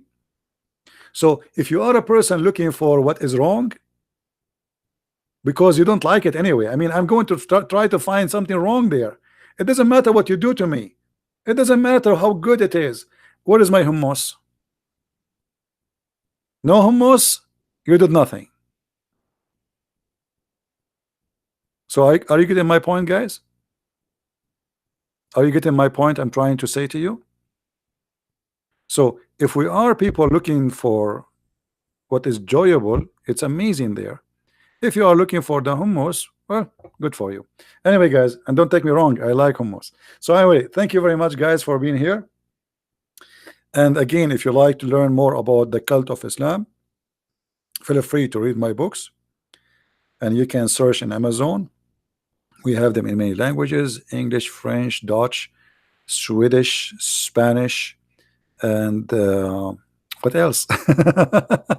And soon Portuguese, by the way. So you know, I hope that people, they will learn, and education is a gift from God, and it is the best thing a human being can enjoy. You know, you can enjoy food for 5 minutes, you can enjoy even sex for some time, but education live with you and grow with you, and will change your life, will change your nature, will change your thinking, it will change your habit, either for bad or good. So you better choose good education. And with this, I say to you, thank you very much for being here. May the Lord bless you all, and until we see you soon again, Christ is Lord, Islam is false, and thank you.